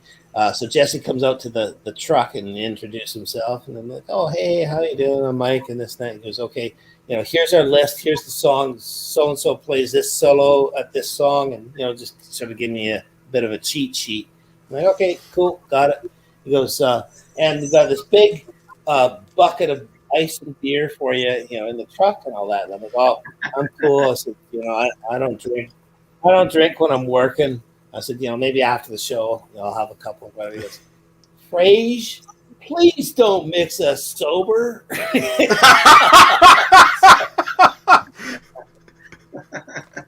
Had a few beers and, did the show. It went really good. Live broadcast. Dan comes back after. We're hanging out in the recording truck, and they're like, okay, well, we got to, load up the bus and we're heading out or whatever. And I was like, okay, cool. Why don't you come with us? I'm like, no, dude. Like, he says, oh yeah, come on. He says, we're going out with Aerosmith. He says, those guys? Like, they were just getting ready to start their tour. You know those guys? I'm like, well, yeah, but I've just got one night at the hotel here, and then I got to fly home tomorrow, whatever. Well, come on, and so get on the bus. They say, we'll give you a ride to your hotel, anyways. I'm like, okay, cool. So I get on the bus, and then I'm looking and say, that's my hotel right there. Screw it. Come on. You're coming out with us. Come out for a couple of days. I'm like, okay, fine. Fortunately, I only had my bag, so I didn't have to get anything from the hotel. But unfortunately, 6 weeks later, I'm still on tour with them. And every time we pull into a town on a day off, I got to go buy new socks and underwear because I only had a change of clothes. Right? So oh my God! We did through the whole Midwest, and then halfway down sort of the East Coast by the time I was done with them. But that was like 92, was it, Deke, or somewhere around there? But that was the spring of 93. Yeah, I think. Okay, so that was a big string of storms. A big string of storms that flooded the Mississippi that year, because I remember the whole run up, we were never more than 5 miles away from a tornado hit. Like, there was just, it was crazy. I remember in Kansas City, I think we had a day off or an afternoon off. So we get the guys to runners or whatever to drive us to one of the malls. We get out, we're walking through the parking lot to the mall, and the whole sky just turned green, and we're, holy fuck, it's a tornado, it's a tornado. Like, we're all freaking out. But you watch the locals, and they've got their eye to the sky, and they're like, oh, no, it's not going to happen. And it didn't happen. But, from West Coast Canada, we're like, holy fuck, is that a tornado? Is that a tornado? Like, right. Man, it was crazy. That's fantastic. That was a fun tour. You go for an overnighter and you spend 6 weeks on the bus with them. That's awesome, man. Yeah. Yeah. Those guys are so much fun. My manager at the time didn't like it because that was before a cell phone, so he couldn't get a hold of me. Where the fuck's Mike? No. What the fuck's going on? I thought this thing. Where the fuck's Mike? We get a carrier pigeon every 2 weeks. Oh, man. That's funny. Whatever. What do you do? Yeah. The Stone Age before Wi-Fi. Yeah. And Brian says it would take him a year to recover. Like, Brian, I'm still recovering. Yeah, there you go. Man, we got so many questions here. Brian had another good one here. Speaking of the Wild, can you talk about you letting them use AC/DC's guitars for the EP? Did you let them use the guitars for any of the later records?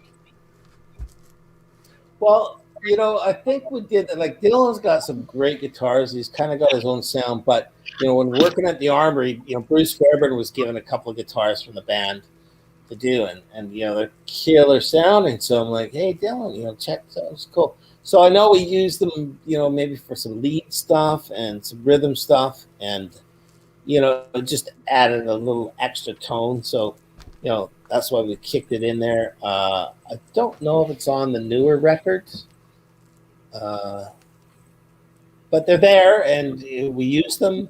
It's just you got to be careful with them, and you can't bash them like the way Dylan bashes his guitar. So Yeah. they're like not a museum piece, but a bit of a you got to be kind of pretty careful. Yeah. From Eric Litwiller, when you recorded the Private Parts soundtrack, did you get to meet or work with Howard Stern? You know what? No, I didn't. That was all done pre and then sent to that later. So it was probably a good few months in between. I'd like to meet Howard. I'm not sure how we would get along, but he looks like a cool guy. I'm sure he is. He's got good taste in tunes. Yeah. It was a good soundtrack. He does, yes.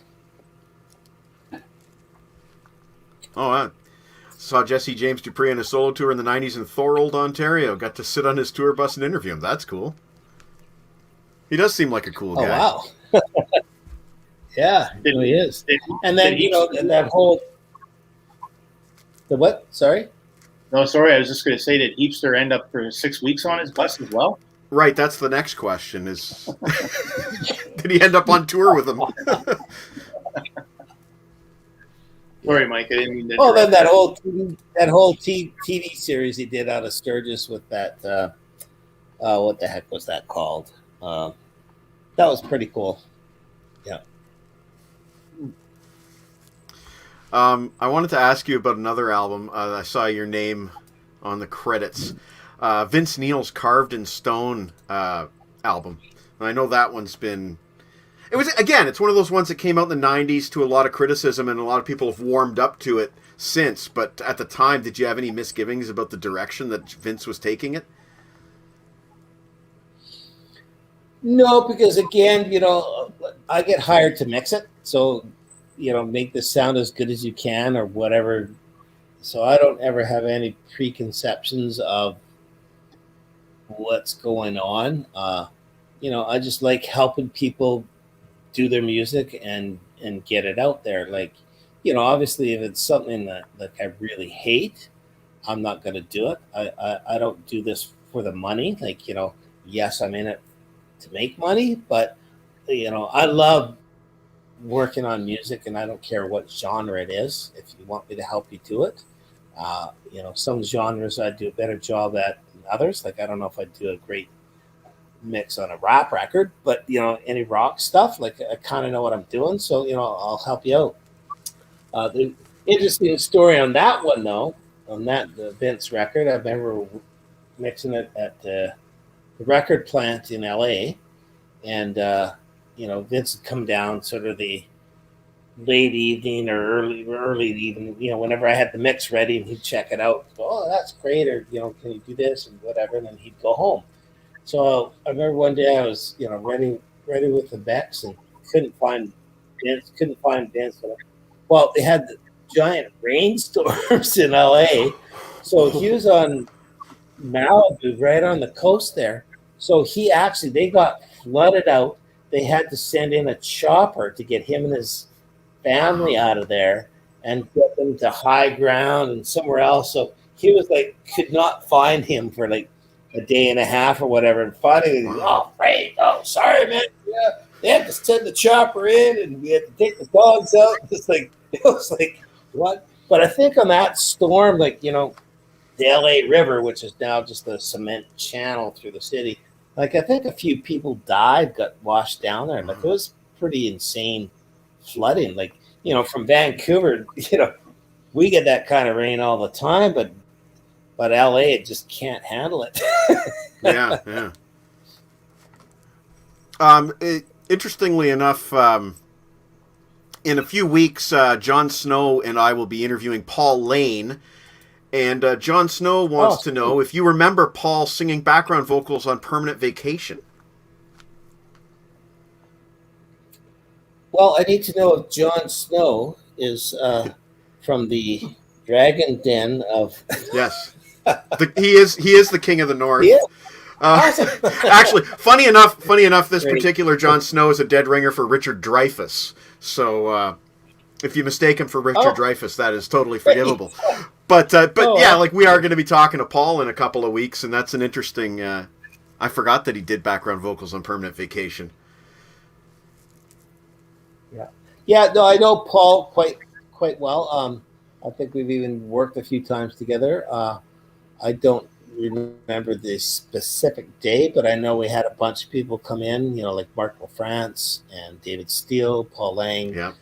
So there's a bunch of people, Vancouver guys, that would come in and scream and shout. I think they're all over the Motley Crue records, and they're on a lot of those lady records. So yep. Paul's rocking. I haven't seen him in a lot of years. So John, if you're still in touch with him, tell him, "Yo, dude, what's up from the fridge?" There you go, John. Make sure you send him that message. That's May 7th, I believe, that we have him on. So that'll be a lot of fun. Oh, right on. Fraser, I wanted to ask you, I know we touched base, you working with the Cult on Sonic Temple last time, told us some great stories about it. And then a few years down the road, you ended up back working with Bob and the guys on Choice of Weapon. And that's another. It's a great record. It's another great record. I mean, holy crap! Those guys have never made a bad record, man. Like, just solid through and through. I agree. I really like Ceremony too. I thought that was a killer record. Mm-hmm. Yeah. You gotta say though, looking back though, I mean, Sonic Temple was definitely a special time. Well, so was Electric and all that, but Sonic Temple that I worked on was a special record. But yeah, it was great to, what was cool on that record that Bob and I and the band sitting in the same room together 20 years later was kind of cool. It's good, like, oh man, and it's almost like when you've got these like really good friends that you don't talk to for a long time, but when you get in the room together, it's like no time has passed. That's sort of what it was like. So that's always special and encouraging. One interesting thing about those Cult albums, I remember seeing an interview with Billy Duffy after Sonic Temple came out, and the interviewer asked, do you want to work with Bob Rock again? And Billy says, well, we're kind of wary of repeating producers because we did that with Electric and it didn't work. But yet at the same time, they did go back to Bob a number of times, and every time it's a completely different sound for the Cult. The Cult 89 does not sound like the Cult 94, does not sound like Beyond Good and Evil. Incredible how every time they've got a completely new sound. Mm-hmm. I think, as, like sometimes producer and engineer, like when you go in to do a record, you don't ever consciously go in and go, AC/DC, we're going to make this sound like Back in Black, or a Cult, we're not going to make this sound like Electric or Sonic Temple. Like, you don't go in. So for me, and especially as a mixer, when I go in and somebody sends me these songs and can you mix this, I listen to the song and let the song tell me what it wants to do. And, for sure, bands have their sound and it's got to be within that parameter of their sound. Like you don't want the Cult to sound like Def Leppard or something like that. You know what I mean? But the songs tell you where it wants to be. And it's that simple. So, bands write their songs where they want to be. Like, I know a lot of people with Saint Anger with Metallica don't like the sound of it, but that's what the band wanted. Yeah. Whether you like it or not, that's where they were going. Aerosmith wanted it to sound like that. AC/DC has their sound. So it's not us guys creating. We help them create their sound, but it's the songs and where the band want to go that make the songs do their thing. So, with the Cult, they come in and they write the songs. Well, the great thing with the Cult that I love is you've got, Ian on one hand and Billy on the other, and Ian is way over here in alternative land, and Billy wants to be way over here in pop rock land, and they just clash, but they clash in a great way. That when the finally gels, it has this great thing where it's got this poppy thing, but it's like cool and dark and down, and when the clash is right, it's awesome. So how do you make that sound like that? Well, you let the song tell you. It's easy. It's a complicated thing, but it's easy. Brian loves your answer. There you go. He loves your. I do too. Brian. That's an amazing answer. I guess that's one thing. I think I got to send Brian a case of beer or something. Great questions, Brian. T-Bone's competing for comments here. That is a cool statement. He's always looking for a free case of beer. That's true. I'm going to throw a question up here from Eric. Eric saw that you did an album by the Power Station. Oh, what's it like working with that group of different musicians? Basically, another super group. Yeah. No. Well, I first hooked up with Andy Taylor on the Thunder record. So there's a nice little segue into that. Yeah. So they were looking for a mixer. My name came up, and he says, "Oh, I'm not sure who this Mike Fraser guy is." Flew me out to London, and Andy had just done a solo record, so I mixed the solo record with him. I can't remember what that was called. We got along like house on fire, and then so we did the first Thunder record together, recorded and mixed and everything, and hung out, and then oh god, I can't remember how long in between, but they sort of did a new Power Station record. It's new Power Station record. So it was Bernard Edwards on bass, Tony Thompson on drums, Robert Palmer was singing, and Andy on things. So they flew me out to not Ibiza. What's the one in little island in Italy? Anyways, it was mostly recorded. I think we recorded some overdubs, maybe one or two songs, and then mixed the whole thing. Got her all done. Everybody went home, and on the way home, Bernard flew to Japan to do a live show with the Chic, that 80s band. They had a Japan show. Died on stage like a week after we'd done. And it's like, what the hell? And I don't know. I think he was sick before that. Then a little while later, Tony Thompson died. So, Robert's dead now. So, like, basically everybody's gone from Power Station. So that was that. Yeah. Man, that's a tragic ending there. Wow. Did that record ever come out? It's Living in Fear. It looks like 96. Is what it says. Okay. Yeah, it's on Apple Music. Yeah. Yeah. Okay. Yeah. Wow. I remember Robert was a great guy. I actually mixed one of his records first time I met him. Again, I was in London. Mixed the record that usually the artist or whoever comes in later once I'm kind of done. So I remember him coming in. It was 10 or 11 o'clock at night. He came in. I guess he'd been out for dinner. Anyways, he was 3 sheets to the wind and nice to meet you. All this stuff. So he would rattle off all this stuff about the mix. Oh, I don't like this. That needs to do, and blah blah blah blah blah. I'm like, okay, cool, yep, do that. All right. He says, I'll come in the morning and let's finish this off. So shut up in the morning. I thought, okay, he's gonna forget all about this because he could barely stand or talk or whatever. He came in fresh as a daisy, cup of tea. Right. So blah blah blah. And exactly, like he knew exactly what he wanted and how. So when we were doing that Power Station record, at that point now we're really good friends, and he taught me about the percussion thing, and he called it the round. So when you're doing percussion, a lot of Latin percussion stuff, and you've got multiple things going on, like shakers, there's a cowbell, there's this and that, and you get all these things together, and it sounds like a giant mess, but when it's right, it does this circle thing. It's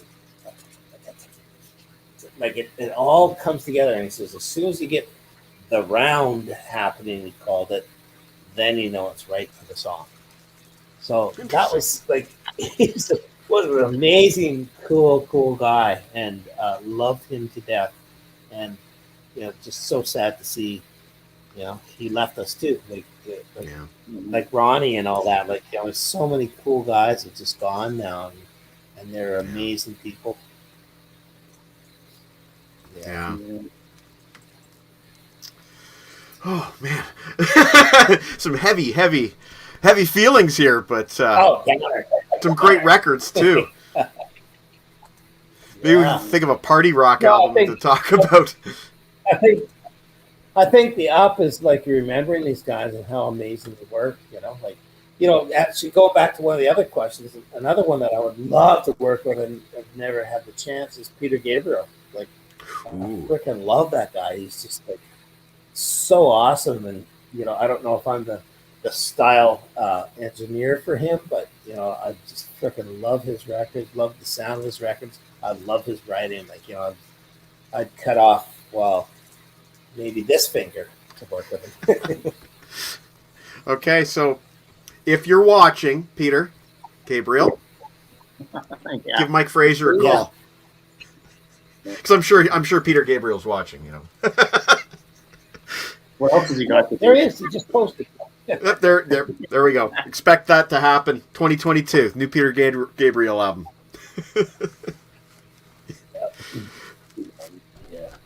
Let's see what else here I had to. I noticed another name that you worked with, Yngwie. And I don't know. I was kind of curious. Working with like a guy like Yngwie. He's got he knows what he wants. Do you just kind of like get out of his way and just get him a good sound and get out of his way? Well, a little bit. Like, Yngwie and a lot of his records, he likes to do the sort of symphonic guitar thing, Yeah. So he likes to do all the Mozart and the this and that, and being a Viking, he's pretty headstrong and all that.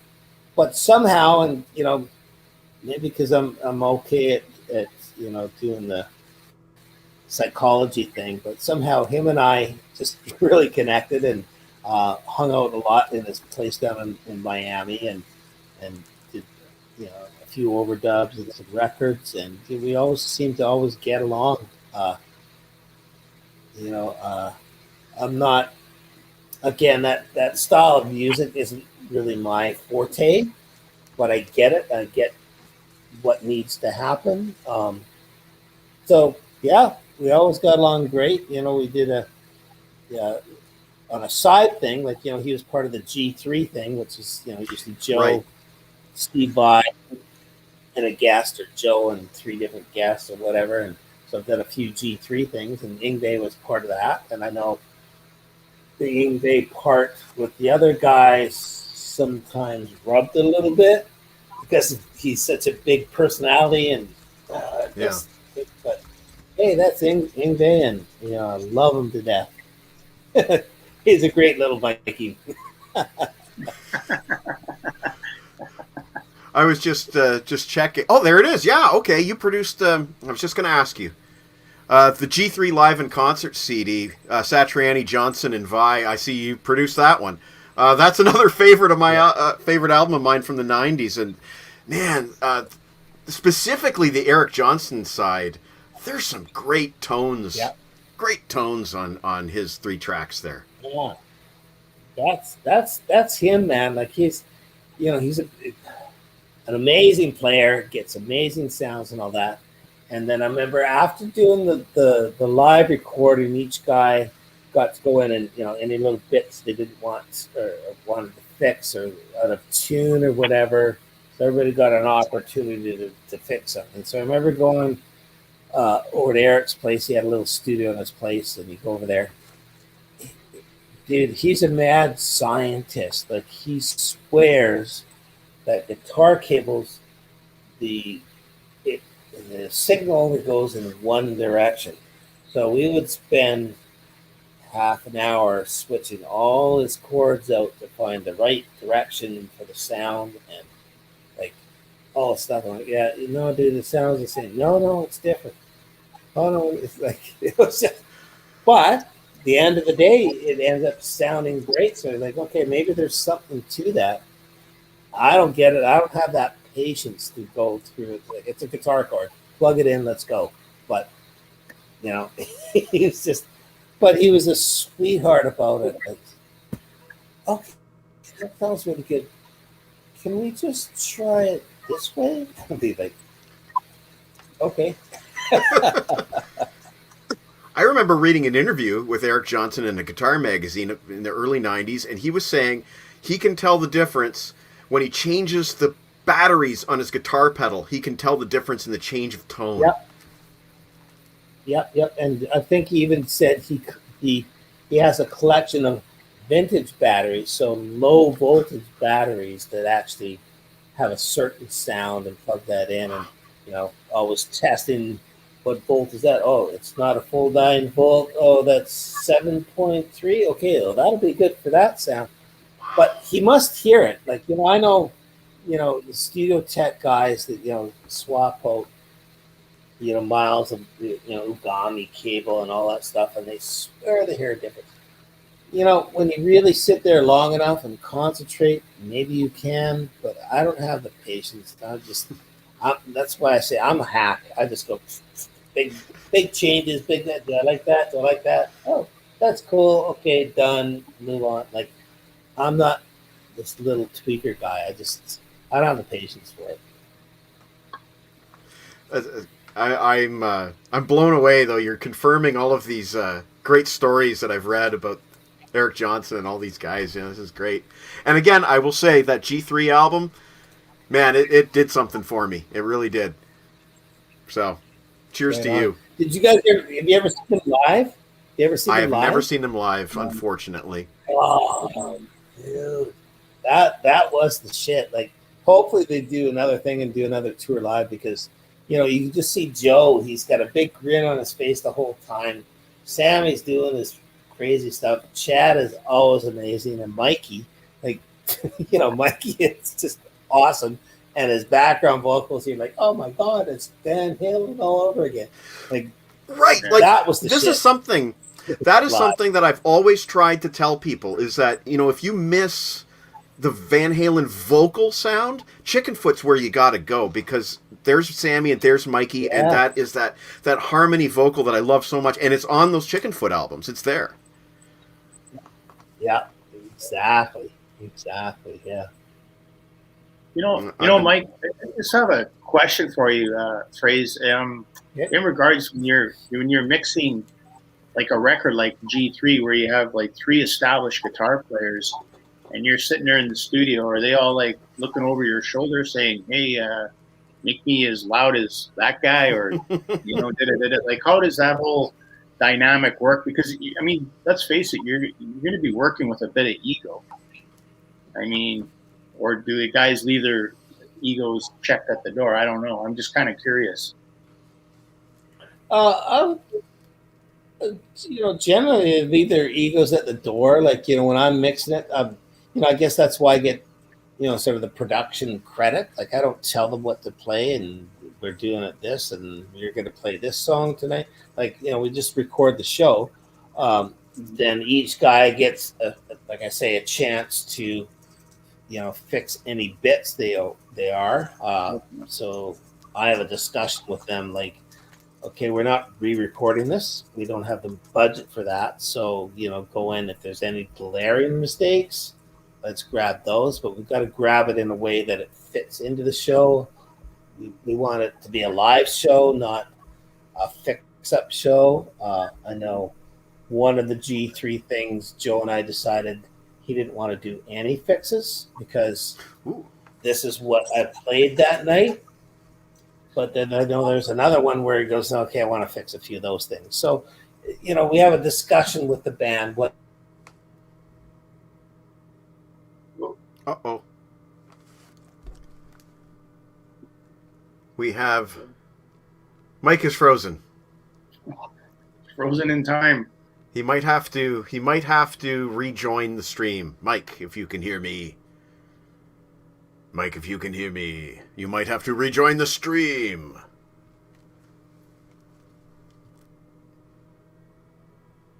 Dang, Deke, we made it this far without any technical errors.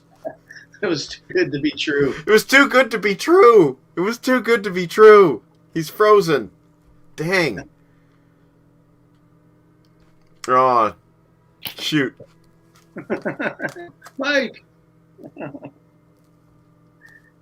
Oh, we lost him. Okay, well, we'll hang out and see if he rejoins. I hope he can rejoin. Sure. I'm going to take this thing off while... There we go. Just didn't want to make that noise while we were talking to Mike. What a solid night of rock and roll school, man. Man, I hope he can come back so we can finish up, but holy epic. So far, holy epic. I mean, just to have Mike and Andy Curran talking together is awesome. Yeah, that was pretty cool. I mean, that's our claim to fame, man. We hooked them up after all those years again. Yeah. And like I said earlier, you got to get on the horn with your buddy Olivier and see if we can get Sleaze Rocks to cover some of these epic stories that we've heard for the very first time tonight, like Andy auditioning for Doro and possibly working on an Adrian Smith project. That's two pretty epic stories there, if you asked me. Yeah, I couldn't believe it. It's just like, he did say last week, fire away any questions, boys. So yeah. So yeah, that was really awesome. It was a ton of fun tonight. It was great. Jon Snow just sent a message saying it was totally badass. So that's good news. Let's just hang out a little bit before we give up, because you never know, Mike might come back. And if not, we can always get Mike back. I mean, I think it's, if anything, I think it's real cool that Andy wants to come back for a part 3, man. Round 3. And we'll have the Coney albums in hand by then. But we had over an hour and a half with Mike Fraser, too. So certainly not a...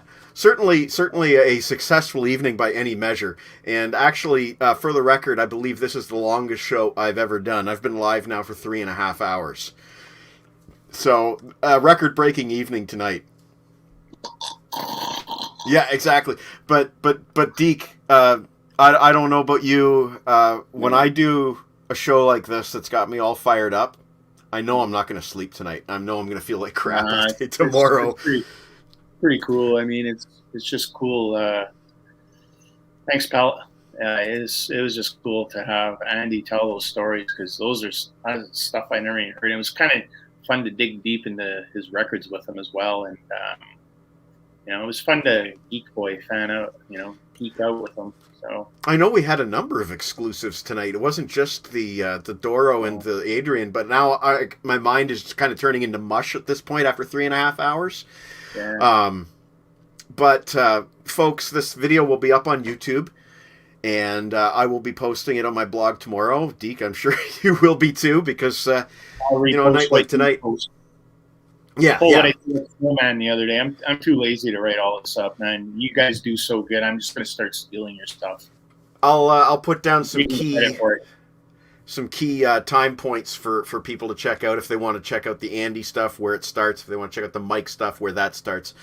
So we'll have all the time codes tomorrow for reviewing this video. You know what the boss Yeah. sent me? What did the boss send you? Should I hand you your PJs now? Yeah, I think so, and maybe a hot cocoa. Hot cocoa, please. But yeah, Uh, it doesn't get any better than this, man. It was fun. I mean, we've had a ton of fun, but yeah, see, like that, like it's just fun that whatever he threw at him, both of those guys, him and Mike. I mean, whatever we threw at them, they'll tell stories to it. I mean, they're not slamming nobody; they're just saying what they observed, and they do it with class. And it's just, I mean, that's why I mean, next time we have Andy on, I'm gonna say, basically half of Coney Hatch has written books. That's a guy right there who needs to write a book, Andy. I agree, and maybe he will. Maybe we can twist his arm a little bit. You saw me offer to write Mike Fraser's ghostwrite his book, so I'm going to do that. I will co-write or ghost. Oh, Mike is back. Okay. Here is Mike. We'll try to add Mike back to the stream here. There we go. There he's back. Hi. Oh man, I just had a major crash. I don't know what I was talking about, but God just said, "No, you're not talking about that." Yeah. No, you are not allowed to talk about that. No, done. Sorry about that. Quite all right. I was just telling Deke that this is actually the longest show I've ever done. I've been live for 3.5 hours now. Oh, jeez. How's your throat? You're a little parched. Yeah, no kidding. No kidding. No singing for me tomorrow. Tomorrow's a voice rest day. Yeah. Mikey won't be riding in any tour buses for 6 weeks after tonight. That's for sure. No.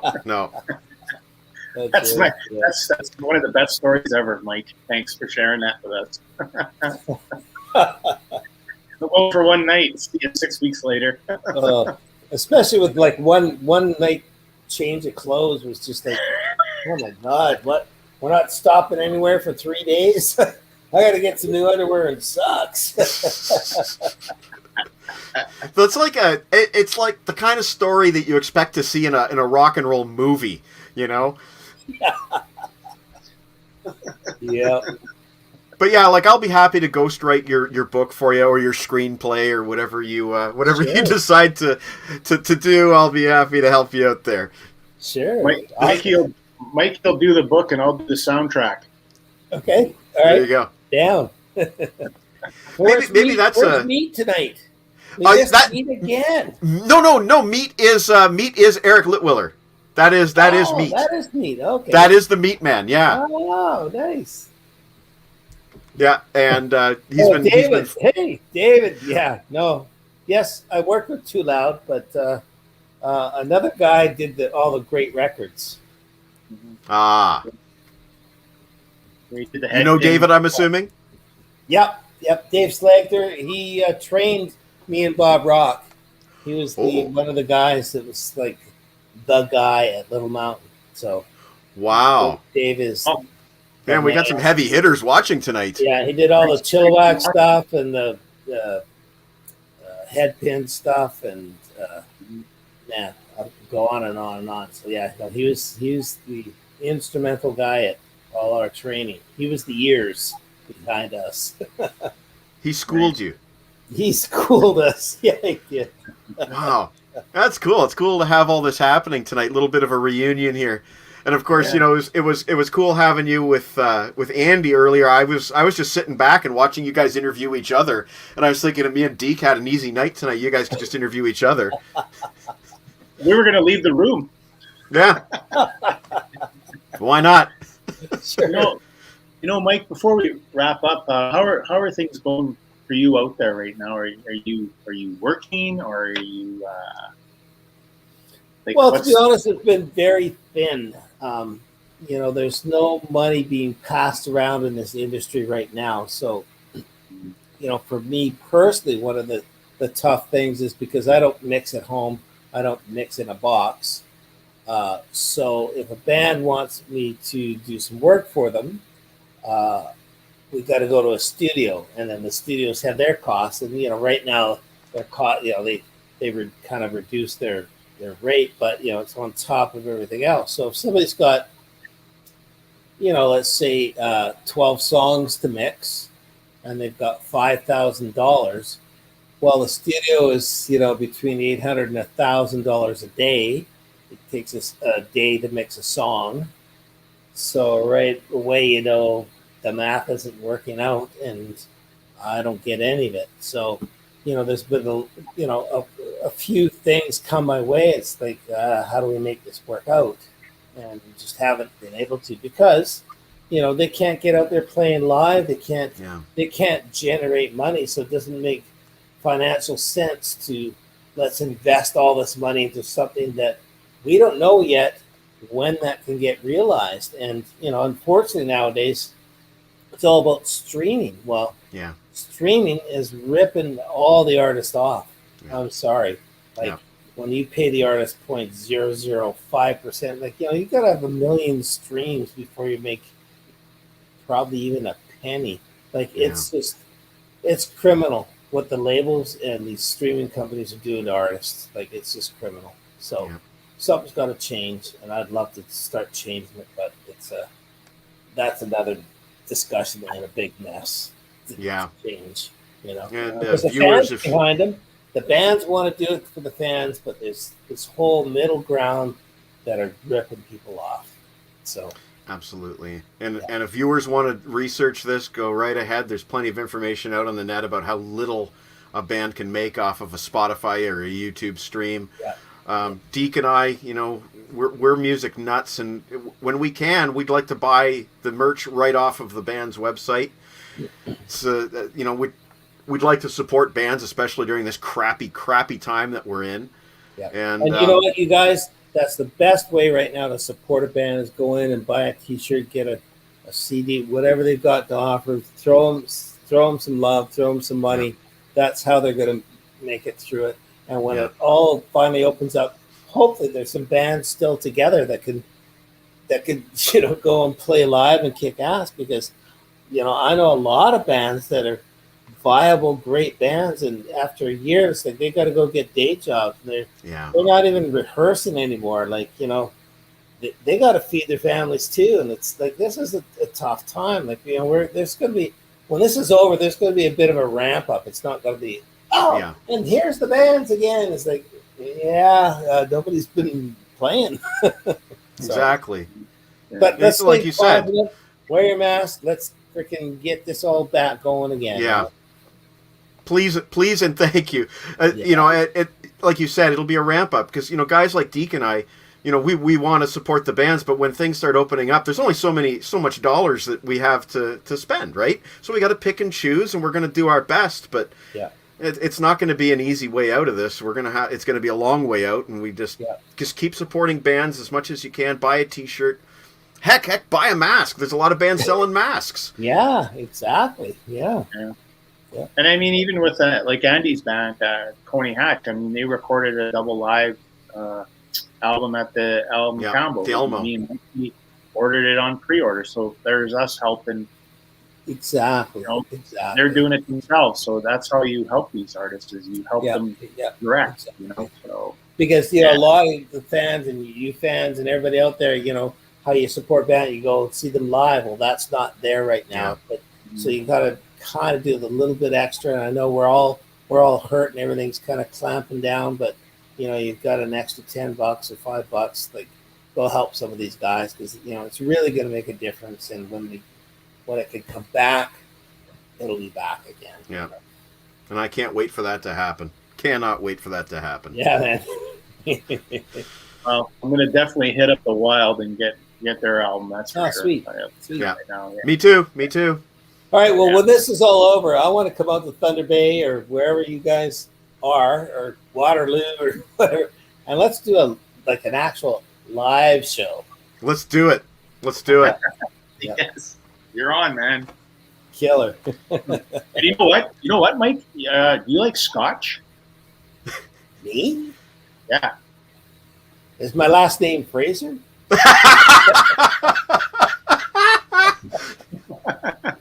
Do I wear a kilt? I think we know the answer to that question, Deke. Oh, hi, laddie.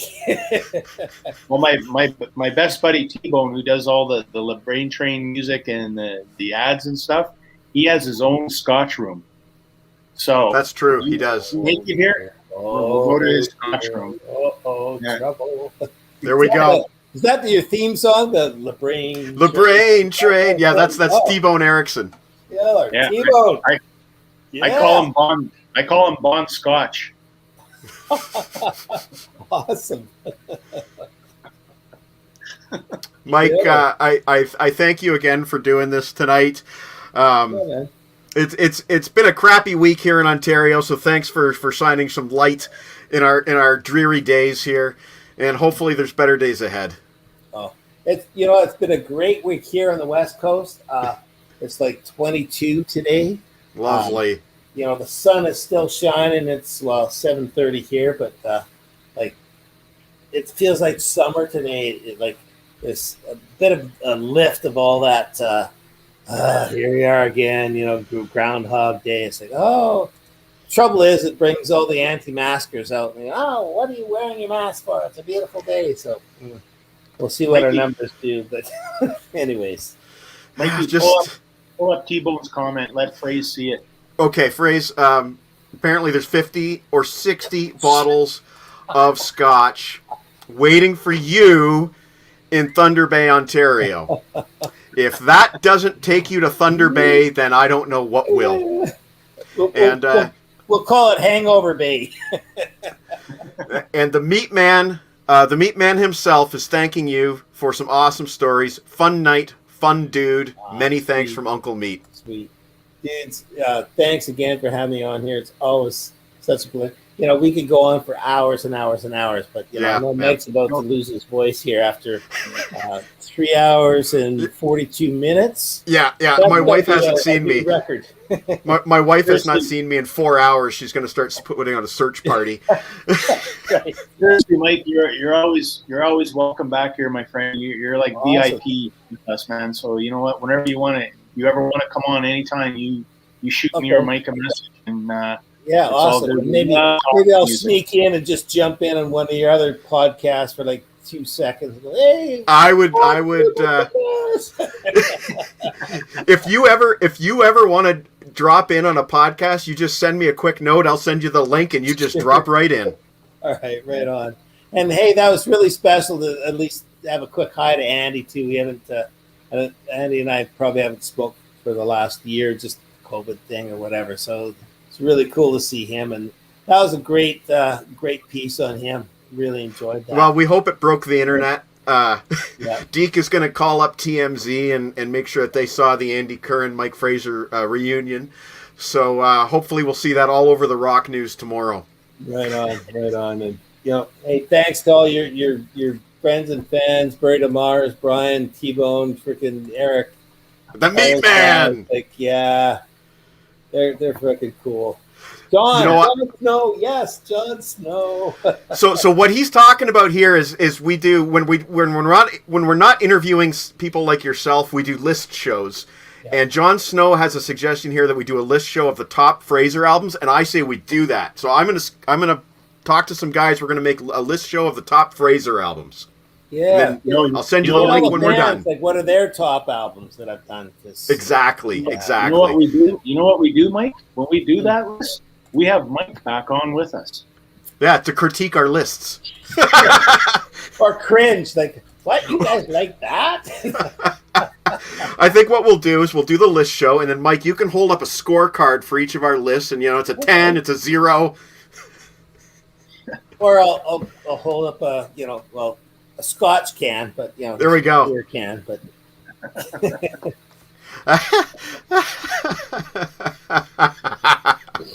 there we go. Mike, I thank you so much once more time. Cheers, and guys. I can't wait. We'll get in touch. We'll do this again sometime in the coming months. Yep, sounds great. Have a great weekend, guys. Stay safe. Wear your masks. Let's get this music going again. You betcha, Fraser. Take care, bud.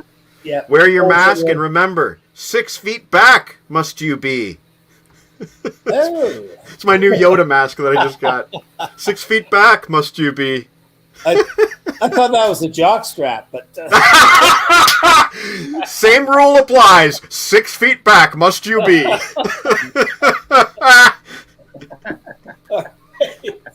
right. right, you guys. Good night. Take care, buddy. Yeah, great job. Yeah, take care. Talk to you later, man. Yeah, man. Ciao. Well, Deke, I would say that this has been the best show we've ever done. Yeah, it's close to one of the top ones. That's for Yep. sure. Absolutely, man. I'm still floored at all the rock scoops we got tonight. I mean, that's No kidding. man. No kidding. Oh, Oh, you know what? It pays to do a little bit of homework. That's all it is, you know. you know what? I didn't do any extra homework. I just carried over the same questions that we didn't ask from the last time.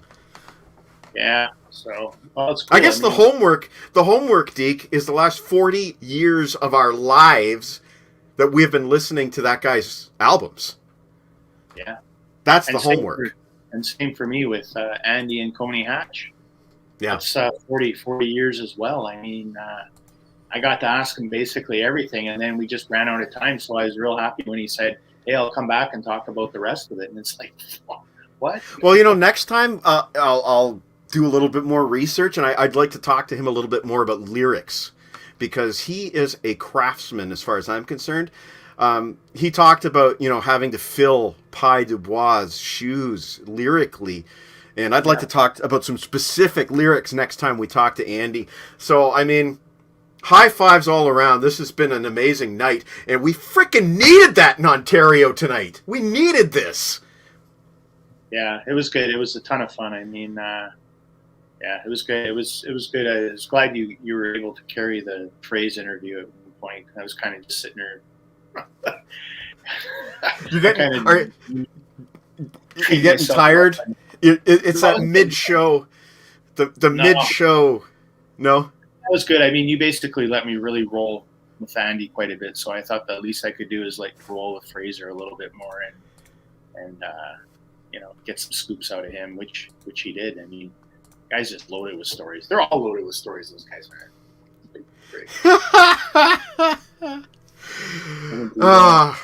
You know what? I can tell stories about T-Bone passing out before old Deeker, but we'll save that for another episode. You know what? I'm going to put T-Bone on the spot real quick because we still have on the calendar April 30th is an empty day on the schedule, and I would like to have T-Bone back. I've asked him, and he hasn't answered yet, so this is putting T-Bone on the spot. So next week we are doing Desert Island Discs, and I so far have 3 confirmed guests who are John T. Snow, Harrison Kopp, and Rob Daniels. So next week's a list show. We're doing Desert Island Discs, and I'm not sure if anybody else will be joining us, but those are the 3 guys I have lined up. Going to be a good one next week too, although no celebrities next week. Well, you never know. Maybe. Always chirping them.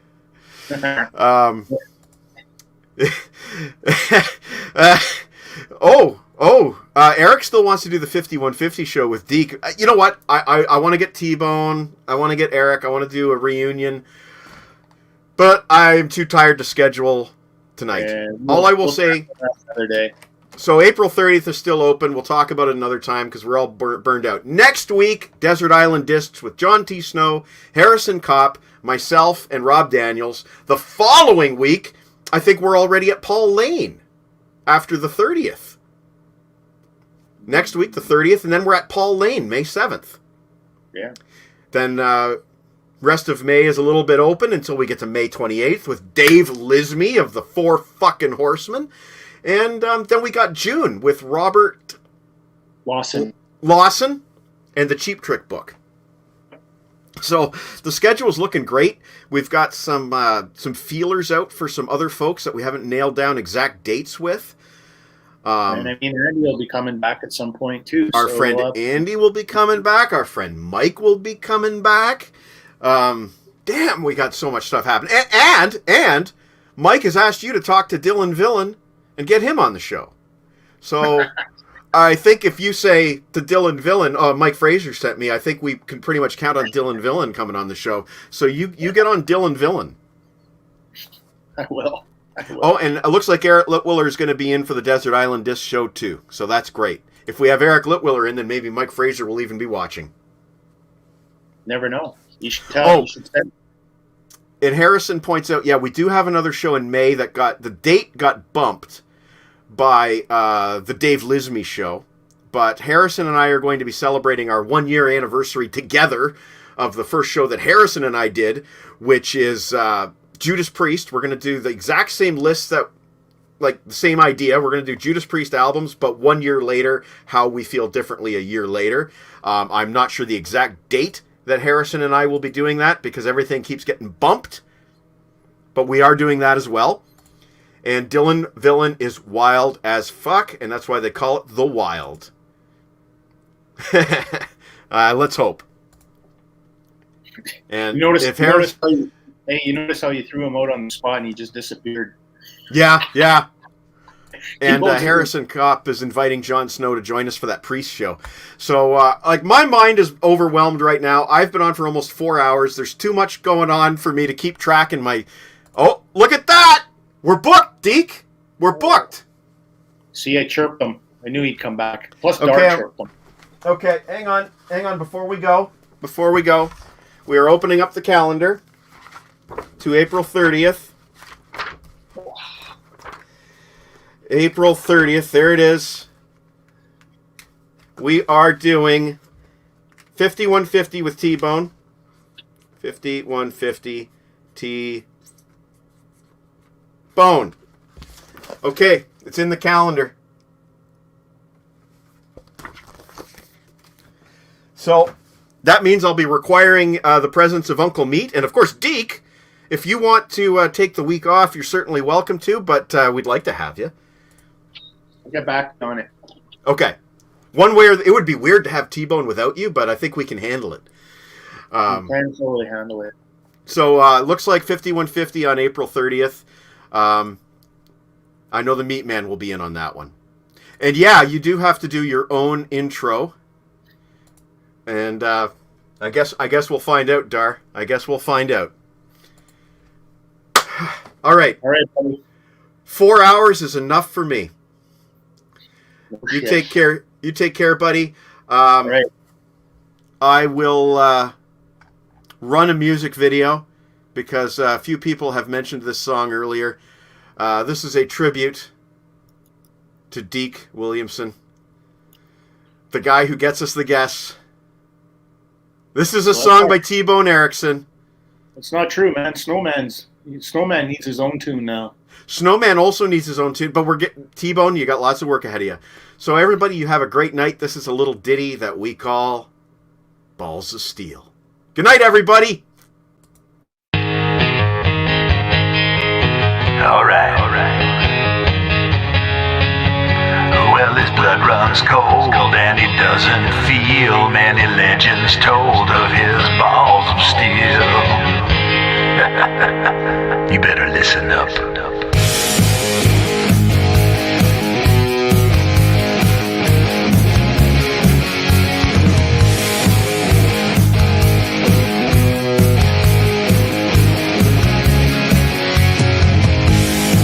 Never had a care, never worried who was there.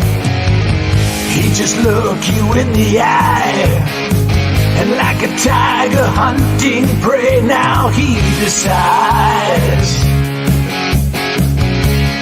oh, if you live or if you die.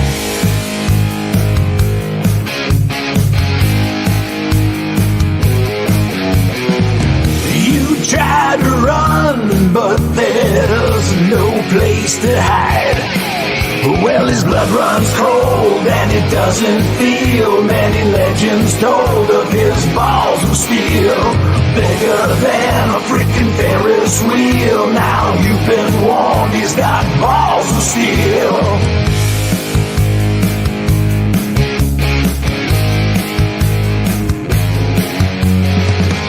He's a little bit insane. Don't give a shit's his middle name. When he's got you in his sights, that's when you must wisely choose your demise. Oh, do you flee or do you fight?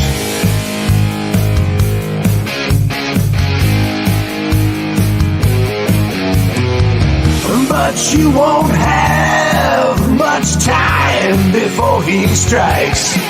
Because his blood runs cold and it doesn't feel. Many legends told of his balls of steel, bigger than a freaking Ferris wheel. Now you've been warned, he's got balls of steel.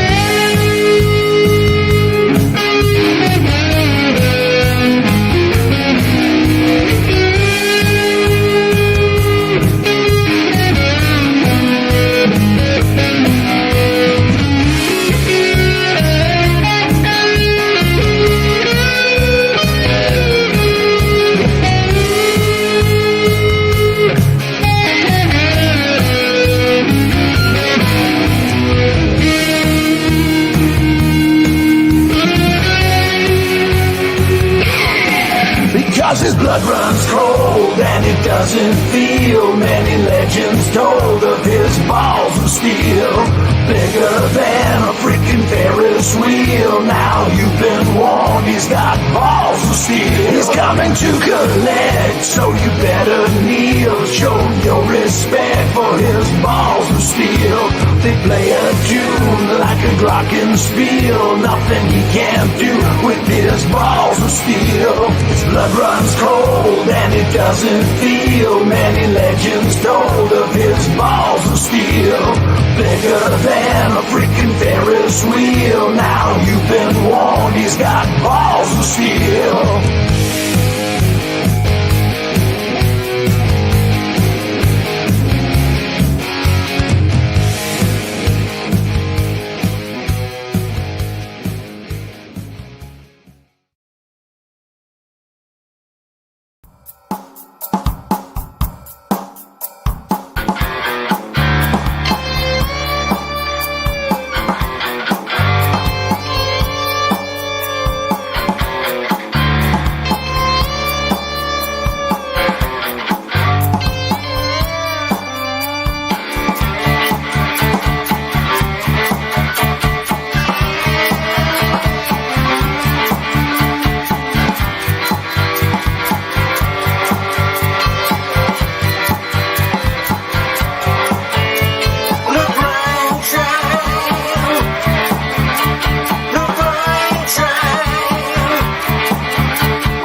Ticket to anywhere and a glazed donut.